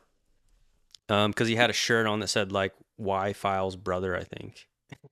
Yeah. And so I'm looking for him in the bar, like, oh, I'll bring the Wi-Files guy. Oh, it's because Ryan wanted to meet the Wi-Files guy, and they were looking for him. And so I was looking for him, couldn't find him, and then I just gave Ryan's I gave Ryan's phone, Ryan Bledsoe's phone, a call, and actually Deadrick picked up, and I didn't even know I was talking to Deadrick at first, because why would he be picking up Ryan's phone? And I'm like, yo, what's up? I actually don't have Wi-Files Gino's number. Like, do you know where he is or whatever, or where are you guys? And it turns out Gino from the Wi-Files was actually already hanging with them, and so that's what I say. So that's weird. So you didn't send him to me? In my mind, I thought you sent him to me. That's fucking trippy, bro. But in the text, so you asked me to text him and find him. So yeah, but then he walked up like 3 minutes later. So I figured that weird. you told him to come here, and I'm like, oh, what up? Taylor's saying, damn, where's bro. Taylor? All right. And then that's when we start like kicking it, chatting it up. Preemptive psychic. Well, I met him earlier in the bar when you were asleep. Mm-hmm. And for some reason, I think, I'd been drinking. I thought you were with me, but I think you were asleep. And if I was asleep, I was still with you. That is the power of being asleep, but also awake. That's why I texted you saying, hey, what's the Wi-Fi dude number? And then he showed up after, and that's when we actually started talking and shit. And goddamn, Gino, you're a gangster, dog. He's cool. Just so blasé yet honed in and precise. Like it's hard to find that mix of a personality. He did say he ran the Comedy Store for 20 years, so going up, just working and growing up around comics does get you that laid back personality, but you are focused on business. I like that. That's kind of like me. I'm super laid back, super jokey, but I'm super serious when it comes to what we need to do at the same time. I respect that. And he didn't act like a fucking too cool for school at all. He just like a homie. And let's just say we just had a lot of fun. We just had a lot of fun all night long, just shooting the shit, talking. Damn, Gino, you're a real one. That's all I gotta say. We got a couple clips of him. We'll probably wait to drop those. We'll go through and edit. It was super late at night, so we want to make sure everyone looks as good as possible for all the video cuts. So that's why I said, I was like, I mean, Gino doesn't care. I think it's in his profile picture, whatever. But yeah, we were just having fun. We were communing with the nature gods. I got a photo here that I'll drop in. Here's D-Bacon and Gino dapping it up. Oh, nice. This is from our video clip that we're gonna be editing and putting up as a reel. So, he's even got the VIP media pass. VIP media badge, bro. Nice. That's what's up. Yeah, he's so cool, man. He sat down with us and gave us a little interview. So be on the lookout for that. Shout out to dude, they're so cool. God damn, they're so cool. Do I sound like a fucking ass? I don't know. It's weird when you like you said, you should never meet your idols. Don't meet who you look up to. But when you meet them and they're cool as fuck, how are you supposed to respond? Like, God damn, they're fucking cool as fuck. You know the right answer. Reinterpret your idea of idolism. Understand exactly that what the idols really look for are peers. Amen. That's right. But yeah, he's the man. As you can see there, that's us at like 3:30 a.m. having fun, chatting with the Bledsoes. The Bledsoes are all literally on the other side behind Taylor right now. It was great. So shout out to AJ, shout out to Hecklefish, shout out to the Y-Files. You'll see the video coming soon. I guess I'll just skip the timeline. Yeah, me and him sat down and he listened to me. We were talking for a good 20, 30 minutes. This wasn't on the interview, just me and him talking. And he listened to me sponsored and produced shows, not ran. There you go. He sponsored and produced. So he corrected me right there. He didn't run the Comedy Store. He sponsored and produced shows from the Comedy Store. Thank you for that correction. Nice. Gino owned the Comedy Store. He was like, he was a fucking the headliner every night. No, I'm kidding. No, but as you can see, he's just a homie, big bro right there, big bro. And we stayed up all night shooting that shit. He actually sat down with me. We talked about the Knights Templar. You guys have heard the story. The Nina, the Pinta, and the Santa Maria on their sails, they had the Red Cross, the Knights Templar cross. And when they came across, the whole Columbus story, supposedly, sorry, Gino. Me and Gino, we were this, and I was looking up the info as I was talking to him about it. I don't remember the exact story again. I don't know if it was the Mayflower or it had to have been the Mayflower because they were the ones who landed in New England. Columbus did not get to the mainland. So yeah, I think it was the Mayflower. When they landed in the Nova Scotia area, kind of like New York, Canada borderline, they encountered a tribe called the Micmac. And the Micmac tribe, when they landed, the Micmac tribe said, "Hey, we've seen white people like you." And then they pulled out a Templar flag, showing that the Templars had been there before what we consider historical record, So supposedly the Vatican had been funding stories to get to funding expeditions to get to the New World before Columbus got there in 1492. So your history books tell you, that Columbus was the first person to get to the New World, got to the Bahamas, didn't even get to the mainland, continental America. But Send you that pic. Oh, I got you. We got you right now. After this live stream, I'll send you NXT's information. I'll send you that pic. Got you. Send that pic right now. I got it. Yeah, It's actually that's from a cool. video, but I got a screenshot that you can use as a picture. I'll send you the whole video. Yeah, we'll send you the entire video. Yeah. That's something I find deeply interesting, is that the Mayflower flag was literally a variation of the Knights Templar logo, and the whole connection between all the secret societies kind of running together, from the the mystery schools to the Order of Assassins to the Knights Templar to the Freemasons, and it's all the exact same mystery traditions. And the secret societies really have kind of run the whole movement behind Yeah. establishing the new world. New world, yeah, that's interesting. So But that's now, another thing Well, I fuck could it. run on about. we about to run that planetary headquarters. You Ooh. know what it is. That's right. Look, we're not trying to compete with the Templars. We're just trying to do whatever. This guy. This fucking guy. This is me negotiating with the Templars live on stream. We actually Yeah. don't really know Alright. what your mission statement is. I'll say it like that. But if it aligns with us, we will let you be a part of our You're program. a clown. I actually know what their mission statement is. Oh, you know? Yeah, Speak it. he's Speak that true studying truth. to be a Templar. Really? He's studying. Oh, Well, whoops. yeah, That's yeah. a secret episode. Secret episode. Oh, yo. There's a lot going on my end that we will discuss later when certain tasks are fulfilled and accomplished. So that's why I've you're got- here. I've You're got- spying for the it's- Templars. Goddamn, Bob. Within No, give he's gonna it be give our it about 6 inside months guy and we'll for be good to Templar. go.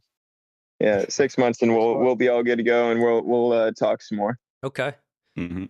We'll look forward to it. But I Sacrifice think some children in no time. partially the message would align, partially, at least with that sector. With that sector alone, yes. The others, no. Interesting.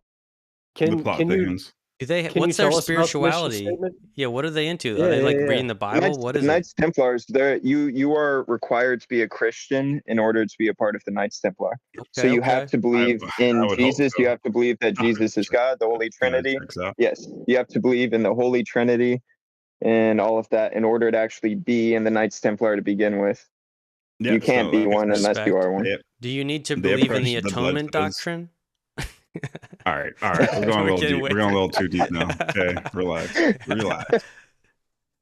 So the ancient Israelites, I heard they at this time they believed in Baal, but no. Okay, relax. Yep. So that's a picture of Gino up there, giving the daps up. You know, when you run into like people like cosmic brothers and sisters, you know, every now and then you're walking on the journey. Damn, this person radiates great energy. All these people we're talking about right now radiated this great energy. That's literally why we're doing this live stream, and we're talking the way we talked. I mean, I guess we do one if they're dicks too, and be like, "This is why these motherfuckers are dicks." but they weren't, so that's fucking awesome. Oh yeah, side tangent.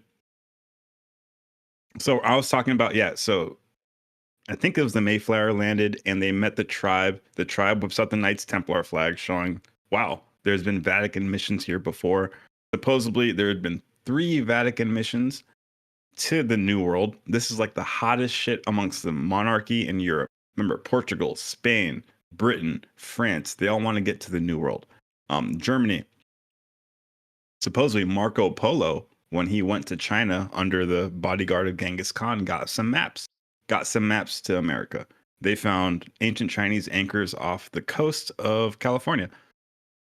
And Marco Polo brought back maps and gave it to the Spanish queen or the Portuguese crown. And that got to the Vatican. So the Vatican started doing journeys over there to meet the New World. And they were doing this top secret. This is like UAP shit for the ancient crown. Nothing more classified than the secret missions to America. That was like UFO, extraterrestrial, adventurous, classified shit. So that's not what they tell you in the history books. They just tell you Christopher Columbus was whatnot. There's more. And the Vatican was getting there. And I guess they made contact with the Micmac tribe. And that's why they had the Knights Templar flag. And still to this day, the Micmac tribe in Nova Scotia, borderline New York, that's still their tribal flag. It's a Knights Templar battle flag. So pretty interesting. I talked Gino's ear off about that, and I was, dude, 3 times in my head, I'm like, you fuck. Are you boring him or not? Does he know this story or not? But no, it was cool. It was just me overthinking shit. He's a homeboy, you know? And sometimes we get into that mindset, and we should probably work on, you know, not giving into that energy. But obviously, I'm a human, so. But that was awesome. We stayed up late night talking that shit, dude. Talking that shit. Yeah, and speaking was that the night we saw something at night? No, I that think was after the Sunday. Skywatch. That was after the Skywatch. Yeah, after the Skywatch. But this one wasn't after the Skywatch. But yeah, you screenshotted that. You got that picture, Which picture? or whatever's on the screen right now, whatever frame that is. Yeah, it's from a video. Now I'm pulling up a couple of you and Chris because we got a. But you screenshotted that for a picture. Yeah, I screenshotted this with Gino from the video, Oh, cool. and then now this is Hey, D-Bake and Chris Bledsoe, Ryan Bledsoe in the back. Got that shiny shirt, bro. that 3M reflective. material, Mm. looking galactic. Also, what's up, Matt G in the chat? Matt was with us this same night. He and Scott are Matt best G. buds. I texted Hey, Matt what and up, Scott and dog? let them know we were live, and they both hopped in and dropping some comments. So, highlight of the weekend. This is what Matt says. Highlight of the weekend is an understatement. Was a pleasure hanging and skywatching with you guys, Gino and the Bledsoes. We made contact. So rad to meet you all. Yeah, I forgot to say, we saw some UFOs. Bledsoe has some Should've started videos with of the that. ones we saw. We should have started. I was gonna say we should play There's some it. We should videos play of that. Yeah. I could probably pull Let's it. jump to the from Skywatch. Insta. Jump to the Skywatch. Oh, yes, please. All right, let's see. How should I bring this up? I guess just go to Instagram. Instagram. So I was dating this lady. And her name was Instagram.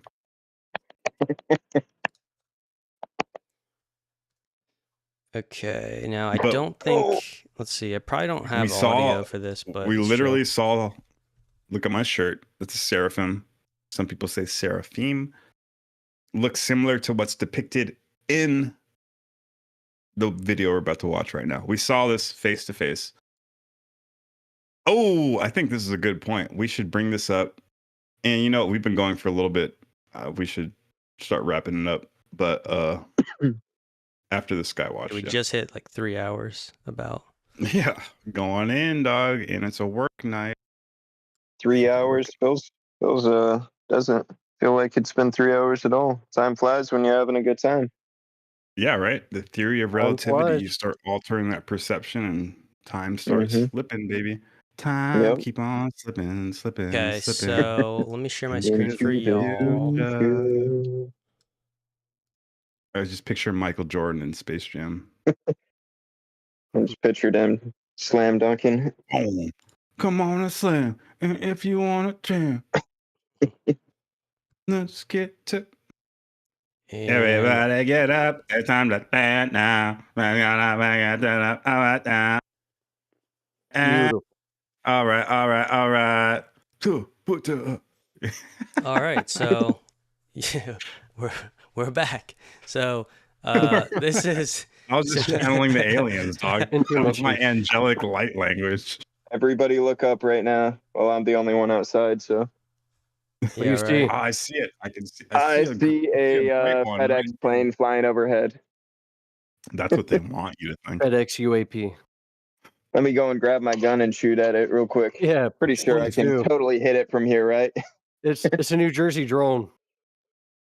Buckshot should hit it. so Hey, there's us right hey, there. this is the Skywatch, and lo and behold, you know who Look it at that. is. D-Big and Tay Chilla there in the back. The Sneaking two in. legends. This is Oh. Chris Bledsoe. This is Ryan Bledsoe, the youngest son. This is Emily Bledsoe. Shout out. Cool. yeah, we had like Bledsoe 800 Said So people out here. podcast. Bledsoe Said So podcast. Yep. Check it out. Yeah, you can see our comments here on the side. And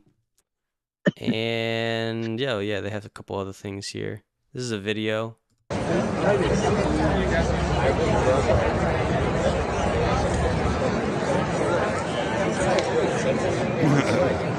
Oh, that looks like a car. Oh yeah, that fades off into the dark. Yeah, there's a lot of people. How often do these events occur? Is it just once per year, or Contact is once a year, but there's other events. There's Conscious Life Expo. There's MUFON. There's a bunch. Billy Carson has one. The dethroned Billy Carson. The dethroned? Yep, he got annihilated. The fallen Billy Carson. Fallen. Well, dude, one guy kept putting his feet on me the entire skywatch. I was like, dude, like when you feel my arm once, you move your foot. He'd like feel my arm and then creep back into the same spot. There it is. Got a little crush on you. You're just making the moves. Shit, dog. Well, I'm not receptive to that. I hate feet, dude. Feet are disgusting. Whoa. Whoa. So what is all this? decrepit. So And this is the brightest What? orb that we saw that night, and I think there might be another better video that I saw him repost of this. But now, okay, here's what is interesting. When we started this skywatch at, I think it was 9 to 11, or maybe I think it was 9 to 11. When we started at 9, Chris Bledsoe was on the mic, just kind of telling everyone, how this normally goes down, what to do, kind of clear your mind. Don't let doubt be creeping in. And he does say something. He goes, earlier I was thinking on tonight and what we were going to do, and I got a visual, a psychic insight, a visual. And he said that it was like some sort of light and a triangle that would show up at 9:45 p.m. Yeah, he called it. He did call that. And so Never shit. And so I guess this is interesting because you go, okay, just like a light in the sky. People are still skeptical. Like, is it a plane? Well, I can tell you that the lights were not like a plane, and we did see other planes going. Yep. And it was like a bright amber light, and it was moving across the sky. Did it stop? It did no. It faded out. This video stopped. See how it's moving? No. Mm-hmm. I remember the light just faded out. I don't think it stopped and hovered. Yeah. I think it was moving. It faded out. And then it faded out. And it happened at 9:45. So the only explanation for that, if you're hardcore skeptic, is he organized somebody to go with a drone. I guess send a drone up or something. But dude, they do so many of these skywatches, and the same thing happens every time. The government has studied them extensively because of his ability to summon orbs. It's not really summoning. It's part of their story is to actually show this to people.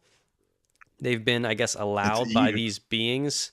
Yeah, Eve is we're gonna show you some lights in the sky, and this is similar to what happens on Skinwalker Ranch. Yeah. It's similar to the thing that you see. Skinwalker Ranch. They're going to Skinwalker Ranch. Look at the next post to the right. Click it. What's it say? Oh, you said they're going to Skinwalker Ranch? Look there it is right there. You're going to put Chris Bledsoe to the test from the swamps of Florida outgoes into the controlled labs of the Monroe Institute to answer the question of how Bledsoe's unique brain is able to communicate. There's a different post that talks about Skinwalker Ranch visit. There's Christopher Bledsoe and Emily Holloway Voice will be on Beyond Skinwalker Ranch in just a few. So that was the episode they were talking about. They recorded. I heard them talking about that. There's a certain frequency that they're able to when they emit this frequency. Apparently, that's when they can. Should I get my crystals out? Stuff happen. Should I pray under the moon? You're saying frequencies, dude. You're saying frequencies. Yeah, get your crystals out. Maybe you can put it up in the sky and absorb the anomalies into the crystal. I have to expose my perineum to that. Sorry, what were you saying? You said frequencies. Speaking of the Monroe Institute, Shana Mack reached out to me the other day. He says he actually went to the Monroe Institute and did a program, got a certificate. So he's open to voice chat. We got to get him on the. Well, guess what? He went with Ryan Bledsoe. Okay. They went there. It was their first like Bledsoe said so group, official group Monroe thing, official yeah. thing, and Shane O'Mac was with them. So that's another degree of connection. Wow. And we know from the Urantia book and the Keys of Enoch, once you're linked into spiritual activity or spiritual special operations on planet Earth, You're in it. you will start to meet and link up with the other people who will help support the mission, because it's a divine mission. And me and Tate Chiller were talking about it before. It's like the angels can see, like, you know, the concept of 6 or 7 degrees of separation. We're all separated from everybody on the planet just by 7 people. Like, you know, someone who knows someone who knows someone who knows someone.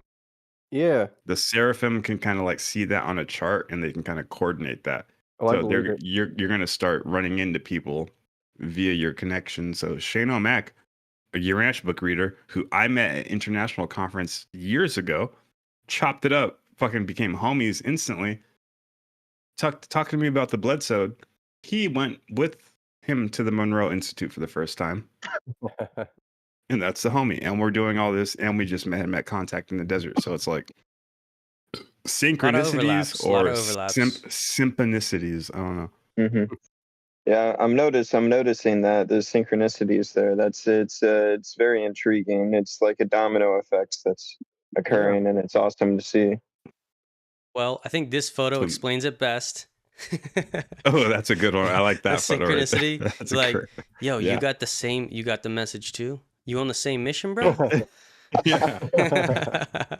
Yep. 2 planetary operators. You know that angel too, huh? Oh, this is meme city out here. You saw that we'll one? make a legacy memes. I know, right? About to kiss.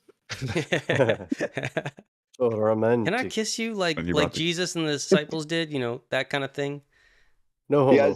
guys got to turn this into a meme. When Chris Bledsoe makes you question your sexuality. Uh-oh. Ooh. Blow those flames. We're here for the jokes, people. We're here for the jokes. We're not trying to offend anybody. We believe in the Holy Spirit and Jesus, but we believe I want to offend everybody. Ooh. I want to offend everybody. It's my life goal. Condor Kelly says that photo. Look at the sky. Is he talking about this photo?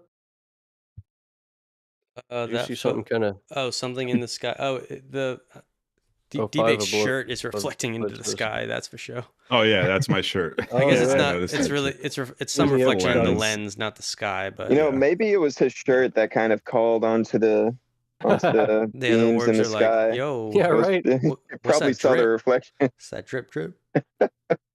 Yeah, you got to send that theory to the Bledsoes so they know. Oh, dog. We also explained. We sent this photo to Ryan because we were talking about Merkaba fields, Merkaba UAP, the episode that we did, and this is a really cool link, which just goes to show that the flower of life is displaying geometry in cellular mitosis. Look at this, the flower of life, right? That's a symbol. You can also extrapolate the platonic solids from this. This means that we are totally missing something about the history of mathematics that come from this symbol. And this also clearly shows something about the geometrical relationships within this photo. So we sent this to Ryan. It's always an epic moment when 2 esoteric people can sort of blow each other's minds. Like, let me show you this. Let me show you this. This is how the Merkaba is actually in nature. Because, like, you can get, cool. There's whole channels that talk about sacred geometry, and you're like, what does it even mean, though? Like, how is it connected? Why are you telling me that, like, Metatron's cube, if I wear it around my neck, it'll attract frequencies, and if I combine it with a crystal with the right phi ratio, I'm never going to have diarrhea? Like, what's going on here? It's just, it can get way out of proportion, but there is something to the flower of life. We've done an introductory study. Yes. We have a series coming up called The Ancient Secret of the Flower of Life by Drunvalo Melchizedek. We've been reading through that because he explains it best. And this insight links here, so you can see it. Look at that. It's on the page right there. You see the actual physical form, human embryo, and the geometric pattern. Everything you see is a shape. You can't see outside of shapes. Everything is a combination of shapes stacked into each other to create the shape of what you're looking at. Everything exists in shapes. When a sperm meets an egg, mitosis, the cells start to divide, and they divide along a specific pattern. The first shape is a circle, then it splits into two circles. See that? You can draw it out on the far left. Now look at the picture on the far right. It's happening in real life. Wait a second. That should fucking spark some fucking alerts in your mind. Wait a second. Are you telling me that physical reality has a geometrical template? Yes. Jing, jing, jing, jackpot. You should go to fucking Vegas, dog. Yes, that's exactly what I'm saying. This is exactly it. There is a geometrical template underlying mitosis, cellular division. And the concept we were talking about that night was when a sperm meets an egg and it replicates upon this pattern, it's on Earth, and it's within our Earth's gravitational field and our solar system's gravitational field. But we hypothesize that we don't hypothesize, according to the Keys of Enoch and even the Urantia book, you take this life plasm and put it around, like, say, the Pleiades star system with different gravitational fields, or the Orion star system with different gravitational fields. These cells will divide upon a different template. And let's just put it this way. Our template isn't the highest. Let's put it that way. So some fun thoughts. That's the conversation that was being had with Orion Bledsoe. We need to clip that part of Deadrick explaining all of that. That was an excellent explanation there. I loved the humor there too. Ding, ding, ding. Right? Need to go to Vegas. we need that clipped for just one sole video. Sure. A lot of people are going to learn from that pretty quickly. Yeah, that's right. Good point. That that mitosis too. Bill Sadler Jr. offers a really good example of this on the highest scale with the Trinity. You could imagine the Father as that first circle, dividing to become the Son. The Father, just by the relationship of begetting another, becomes inherently kind of the Father, a parental relationship in that sequence. And then the Spirit, the third source and center, would be like an encompassing circle that encompasses those two. He's got a really cool illustration in his book, Study of the Master Universe.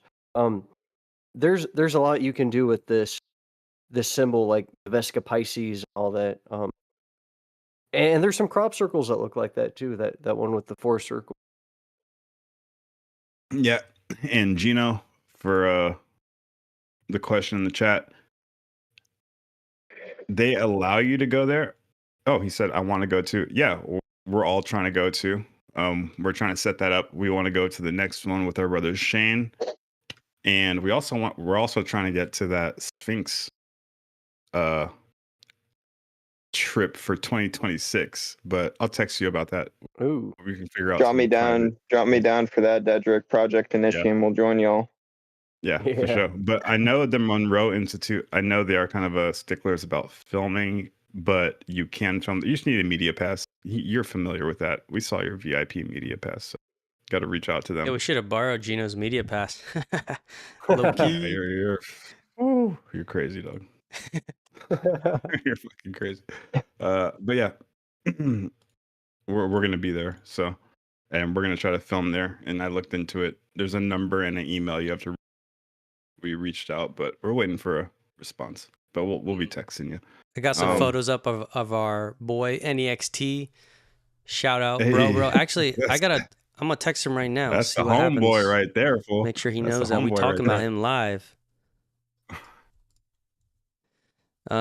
Egypt, the secrets of Egypt. I don't know much about Egypt. I don't know much about the pyramids. I know there's the hottest news, latest. We did a live stream on it. Oh yes. You guys, it is midnight. What's just hit midnight. It's 1 o'clock for you, huh? Yeah, dog. Going in right now. I mean, I've been staying up till. Might as well stay up till 3, 4 a.m. Keep the exactly spirit right. of contact. I'm like contact time, dude. I've been up till 2 or 3 past couple nights. It's leg day for me. I got to get up at 6 a.m. so I can hit legs before I come into work. Yeah, Brandon, we'll do another time. We'll catch up on our story about. Yeah, we got to tune in this Sunday. Yeah, got to get Mason and Justin in on it too. Yes. You guys You guys feeling about wrapping it up right now? Yeah. Yeah. I think it would be a good time too. I think time, and for the most part, we kind of hit all the. No, we did not talk about Chris Ramsey. Okay, final thoughts on Chris Ramsey. What happened? Big bro, dog. Big bro. You know, dude, his Bledsoe story was amazing. Shout out to Sean Ryan. You killed it. I loved it. But Chris Ramsey, elegance. You see art. He didn't just do an interview. He made like a cinematic documentary. It's way different things just to sit someone down in a chair and record them, and to get angles, framing, lighting, story, multiple stories, multiple points at the same time. If you haven't seen Area 52's Chris Bledsoe documentary, go see that. What's fucking hilarious, they just covered the Roswell alien interview, Matilda O'Donnell McElroy. I'm like, dude, is he just watching our channel and copying us? Because we reviewed that story too. Go check it out. We have it. It's on the channel. Actually, we think we have 2 more episodes on that, and we got to edit those down and put them out there. But great story. Chris Ramsey, he sat down with us, gave us a little bit of some footy that's going to be dropping. But after that, him and James Fox, they were just like, yo, dude, we see the way you're moving around here. You have charisma. You guys are going to go somewhere. I can already tell. You guys keep getting at it, you're going to go somewhere. Trust me. I was in your position once, and like, he's put me on game, dog. And that's just respect. That's straight up just respect, period. That's it. I ain't got nothing else to say about it. You walk away from that like with your fucking head up a little bit, like, all right, I'm going to be a better person. And I got that from talking to all these people. So beautiful. Y-Files, Chris Ramsey, NEXT, the Bledsoe family, James Fox, Jeremy Corbell, Nick Pope. It sounds like I'm fucking naming off the Greek gods, the gods of the pantheon. No, I'm just kidding. No. These are all, let's be real. They're big names, but dude, they are for real. If you're watching this and you're into the ET subject, the people that you're watching and looking up to, the people that we just named, they are real people. They're inspirations, and if you were to interact with them, they would treat you like an equal.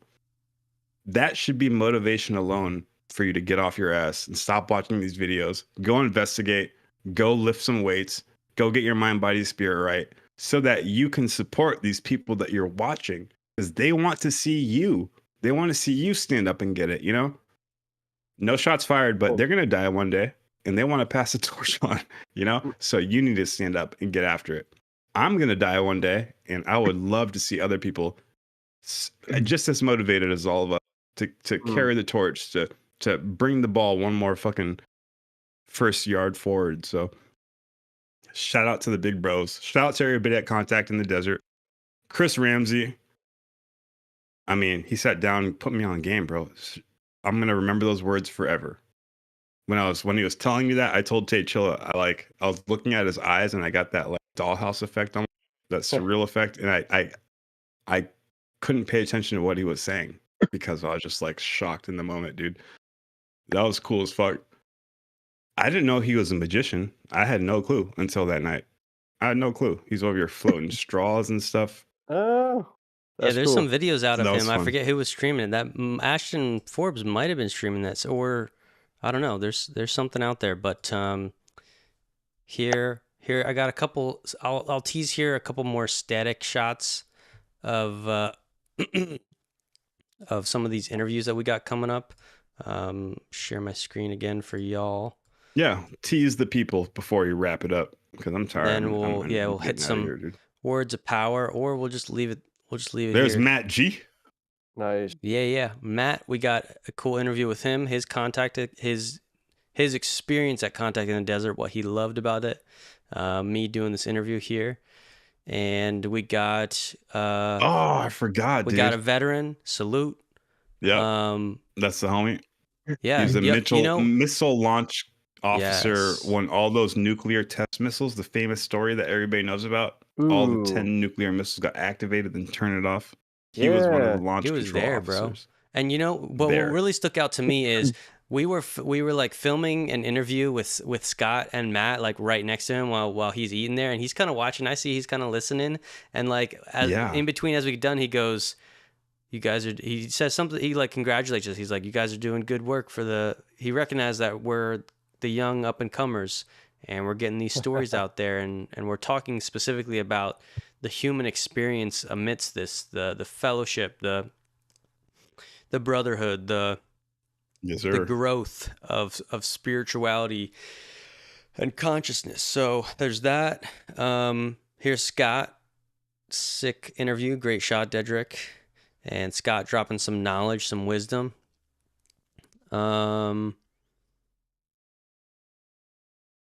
Yeah, we got a bunch of stuff. I'm so excited to edit all this, dude. Arcturus Ra. Oh, Arcturus Ra. We didn't even talk about him today. Yo, you're right. He's a beast. Yo, we'll save it. We'll save it. Yeah. It's some AI. We'll say that there's some AI and consciousness talk. Is AI self-aware? If you were to picture a pharaoh. Oh yeah. If you were to picture a pharaoh in your mind, that's him right there. Arcturus Ra. Dude, that's the homie right there. I was so sad. We like met up with him on the way to the Hurtak, and we're like, we're in passing, but we want to get a video of you. And he's at his booth, and we're like, we'll come back. We came back. We're so tired, passed out. We're like, we'll get a video when we wake up. We come back the next day, the booth's gone, and I felt so bad. I'm like, oh no, he's walking away thinking pieces of shit that were just saying, yeah, we'll get a video, but we never came. So sad. I was like, dude, I need to find his number. It turns out he had moved his booth. Because I saw him later. I was like, "Yo, I thought your booth was gone." He's like, I moved it." So he knew he had to get changed up the energy, get a different spot for the booth. But he gave us a 20-minute interview. This is our longest interview. Oh, it's so good too. He kills it. Spits fire, dog. Spits fire. Yeah, 100%. And then here's the one with Gino. Shout out to Arcturus Raw. We got like the first we did a minute and a half without audio, which was funny. But I'm glad we didn't get too far into it. Oh man, my heart dropped when you said that. I was like, sorry guys, the audio's not on. Yeah. I realized the light wasn't on. But we just redid it from the top and it was chill. So you can see he's smiling. He gave us a couple minutes here. Words of power, words of wisdom for the youth. What does it take to seek for the truth, baby?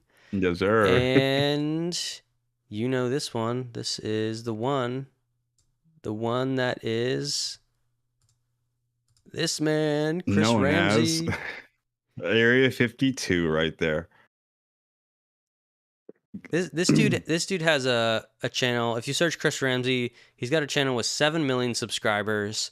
And it's like puzzles and tricks. It's a lot. I guess it's almost all like these interesting puzzle videos where people like build weird engineering things, and he'll like figure it out. He's very inventive like that, and he's obviously a very curious person to be interested in puzzles. And the UFO puzzle is quite large, and he hopped in and it started a second channel, Area 52. Check it out. Yeah, 300K subs on his second channel, dude. Crazy. Yeah, he's a killer, man. And we have a walkout shot. We met a guy on some video doing video production. He ran up to us. He's like, he's like Night Owl Productions. Yes, nightowl.studio, I think it is the website. And he helped us get a couple shots because he's like, yo, I've done a lot of like run and gun documentary reality TV show stuff. Like, let me help you film some shots. Let's get creative. And so we did this kind of walking shot, walk and talk thing to kind of do like an intro or outro for the conference. And so thank you, Anthony. That's Anthony from nightowl.studios. Mm-hmm. But I'm putting their shit in here. Wow, that was a lot. It's 3 hours. Nice. Yeah, that's incredible that you were able to discover that pretty much everyone you encountered who's really moving the goal post forward in the whole disclosure community is actually a really sincere, genuine person. I mean, like Linda Moulton Howe, for example, she's 83 years old right now, and she's still hitting it hard with her Earth Files podcast. And I mean, she's a beautiful person. A lot of these people in the whole disclosure community are genuine people because they're seeking truth and they recognize truth when they see it. And they're comfortable with discussing all the far out woo woo shit too, and that's where all the fun is. Mm-hmm. So I'm telling you, people, this right here, what you're seeing us, me, Deadrick, it'll be Tyler too. Brandon Julius is going to get in on this too. We do a lot of collab work with the Project Initium. This is only going up from here, baby. We're doing our own thing. Gaia's going to ask us eventually to do their thing. We'll work it out. Maybe we'll do a thing with them, a little collab. But this right here is a precursor. This right here is me saying 50,000 subscribers by the end of the year. Make it happen. Share it with your friends. Hit that like. Subscribe. We're also putting out some hot reels on Instagram. We're trying to upload to TikTok too because we know a lot of the youth are there. And yeah. So, wow. Thank you everyone for joining. I don't know. What kind of outro? Do we have any words of power?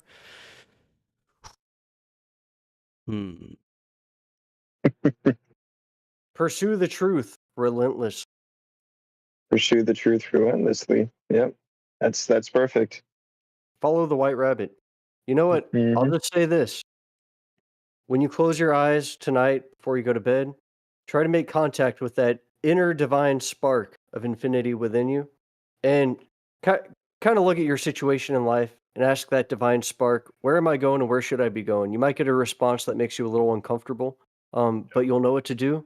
You just got to go right for it. You can't be afraid of dropping in. Hey, don't be afraid to drop in. That's what's up. Mm-hmm. And alongside, we wrapping it up right now? Yeah, we're finishing out, wrapping it up. Alongside Words that of power. relentless pursuit for truth, remember that you don't have to take on that stoic hermit attitude, go meditate in the mountains, stay away from people because they got low vibrations. No, you got to raise those vibrations. Raise those vibrations. You definitely got to get people around you that are legit, that also are be spiritually seeking, self-conscious, self-aware, mind, body, spirit progression. That's definitely important, but that's part of the whole find your tribe thing. There's a thing though, when you go on a spiritual journey, when you get into the UFO thing and your mind is blown, you're like, what is real? Where you become recluse. You know, I've felt it before. You reading about all these crazy books, suddenly you're on some forum being convinced about the Illuminati. Everyone has that stage. And but at the end of the day, of reading all those things, the good and the bad, what I do not take away the opinion that it's that evil is winning, or it's gonna beat the truth. The truth has real inspiration. See, evil doesn't actually exist in the universe in a cosmic sense. Evil only exists in time and space. It is a temporary reality due to our ability to express free will actions, our ability to manifest things out of our mind which are not in harmony with the cosmos. Whatever is not in harmony with the cosmos will cease to exist in time and space. It is harder to be completely service to self than it is to be service to others, because service to self and selfishness can only lead to entropy and disillusion. The spirit of God within us, the fragment of the source consciousness, is not separated from, does not see the separation between me and you, does not see the separation between the United States and China, does not see the separation between our planet and another planet. It's all one unified system and purpose and idea and cosmic play. And we are given the reins to play it out in time and space. So that's what we're doing here. That's sort of my free flow there of what I want to take away. So Deadrick, Tyler, Brandon, any words of power for the people? Yeah. Got some motivational words, Brandon? Oh, yeah. It's kind of like what you already said. Happiness is only real when shared. It's what Christopher McCandless said. So go and seek your tribe. And when you seek your tribe, go out, keep on knocking on doors. Eventually, you're going to find it. Don't stay in, you can't find happiness when you're just staying solitary. You're going to find it whenever you're moving. So keep on moving. Stay active. Get strong. Amen to that. Find your tribe just like all of us did. Firing off right now, dog. Hell yeah. And if I could leave you guys with something, aliens are cool. UFOs are cool. Mystic texts are fucking cool, right? But I'll give you a little secret.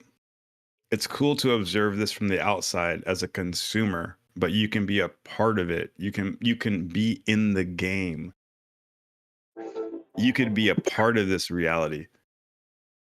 And it's nice you like spirituality and meditation. It's amazing you believe in aliens. It's cool you read the Urantia book and you it's fucking awesome. It's cool if you watch the videos. It's great. You've been watching videos for 10 years, 15 years. Great.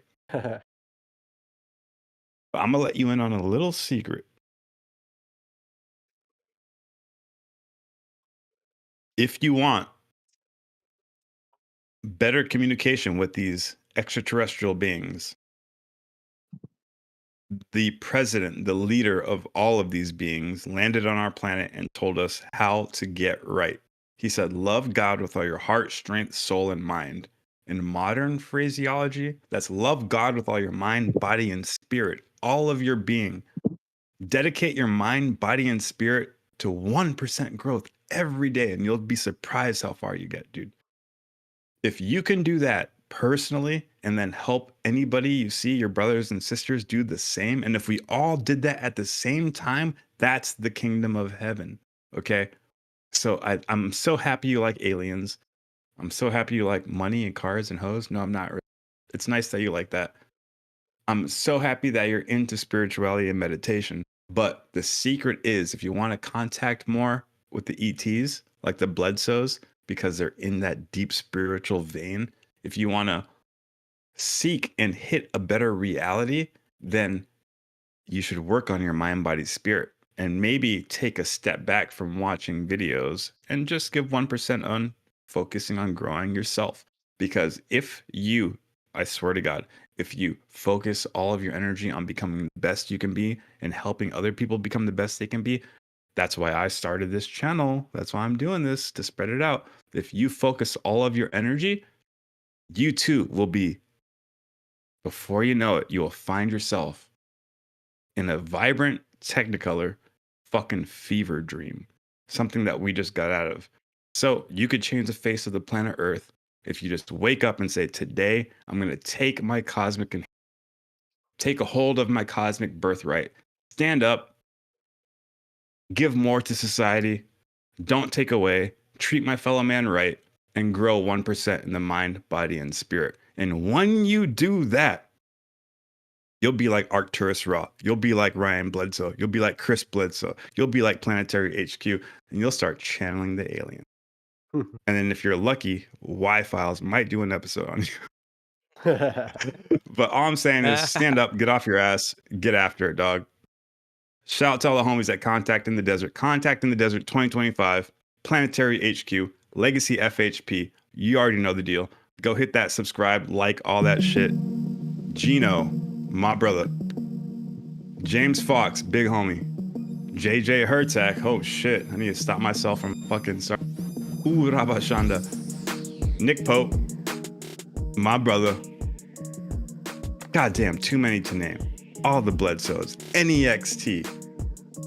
Scott, Matt, everybody we met, everybody I fucking forgot right now. That was amazing, and I want to thank you for that experience. I really do. It was amazing. I'm looking forward to the next one, and keep an eye out for the full cut of the actual footage. Coming soon. Coming soon. If you're here and you're not subscribed, do a little stanky leg and hit that subscribe button. We out. We gonna say goodnight. You guys want to say anything else, or are we saying goodnight? We saying goodnight right now? Saying goodnight. We got 16 seconds left on the outro music. It's planned. Y'all can't hear it, but on the stream you can. That's the track.